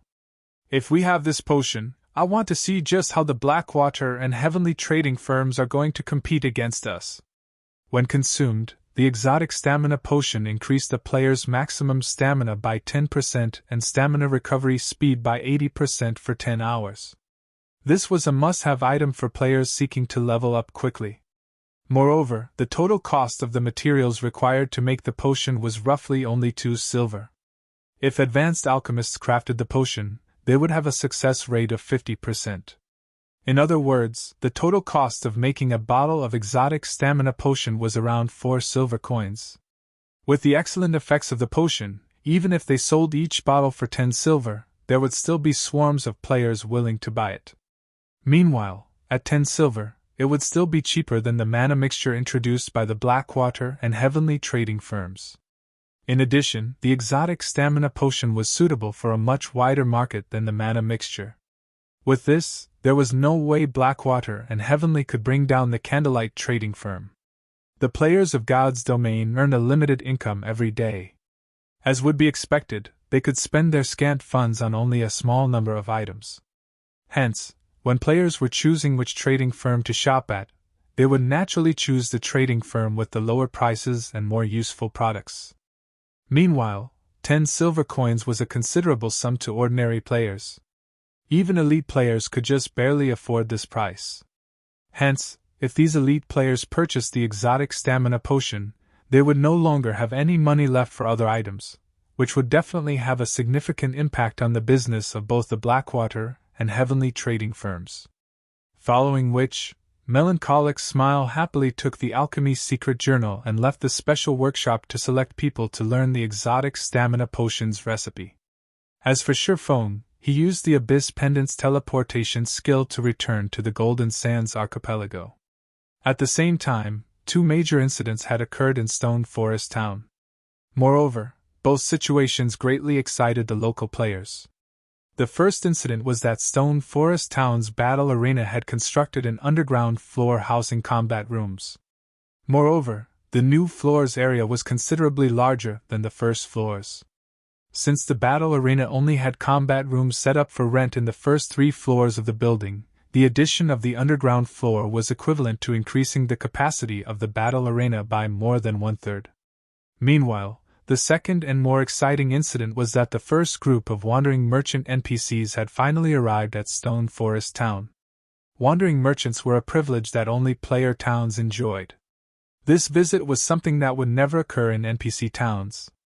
Unlike ordinary NPC merchants, these wandering merchants would sell rare items that were not available anywhere else, even rare tools that were very useful to players, such as magic scrolls or special potions. However, attracting wandering merchants to a town was not an easy task. To do so, a town needed extremely safe trade routes. Otherwise, these wandering merchants, who were highly risk-averse, would not travel to said town. There's no stopping Stone Forest Town from rising now. Ha! I've profited big today. I only spent 3 silver to purchase a swamp scroll. With this scroll, if I party up with 2 more people, we will be able to thrash a field chieftain. That's nothing. Didn't you see that a guy managed to purchase a lucky potion for a mere 12 silver just now? I heard that the lucky potion will raise a player's luck attribute by 10 points for half an hour. He then resold that potion for 10 gold coins. What a pity. By the time I reached those wandering merchants, their products had already sold out. The arrival of the wandering merchants gave rise to discussions among the players in town about the NPCs. The merchandise of these NPCs completely surpassed everyone's imaginations. They had all kinds of rare and strange goods up for sale. The only unfortunate part was that they sold only a limited amount of the products each day. Moreover, the items they sold every day were not fixed. However, it was also precisely because of this restricted supply that many players chose to live in Stone Forest Town. Meanwhile, this situation was a boon to Stone Forest Town, since it levied a 10% tax on all local sales. Although that was not a lot of money, the income from taxes would increase as the number of NPC merchants gathered in the town rose. At the same time, word about the wandering merchants also began spreading in Starmoon Kingdom's official forums. Stone Forest Town's thrilling wandering merchants. Purchase lucky potion resold for 100 times the purchase price. News regarding the wandering merchants immediately piqued the envy of many players throughout the kingdom. Ordinary players would consider themselves rich if they had 1 gold coin on their person, all the more 10 gold coins. If they could encounter such fortuitous situations several times, they would be able to buy a common mount for themselves by the time they reached level 40. Many expert players were too poor to purchase mounts even after reaching level 40. Starmoon City, Blackwater's guild residence. At this time, the elegant and beautiful Qin Miyun suddenly entered the guild leader's office. With a slightly gloomy expression, she said, "Guild leader, young Master Jing is already dissatisfied with your performance because of this matter regarding Stone Forest Town. He says that you need to settle this matter as soon as possible. If you can't get even such a small matter done..." You're tuning into the Phoenix Knights YouTube channel. Don't forget to subscribe and join us on this journey to catch the most captivating stories.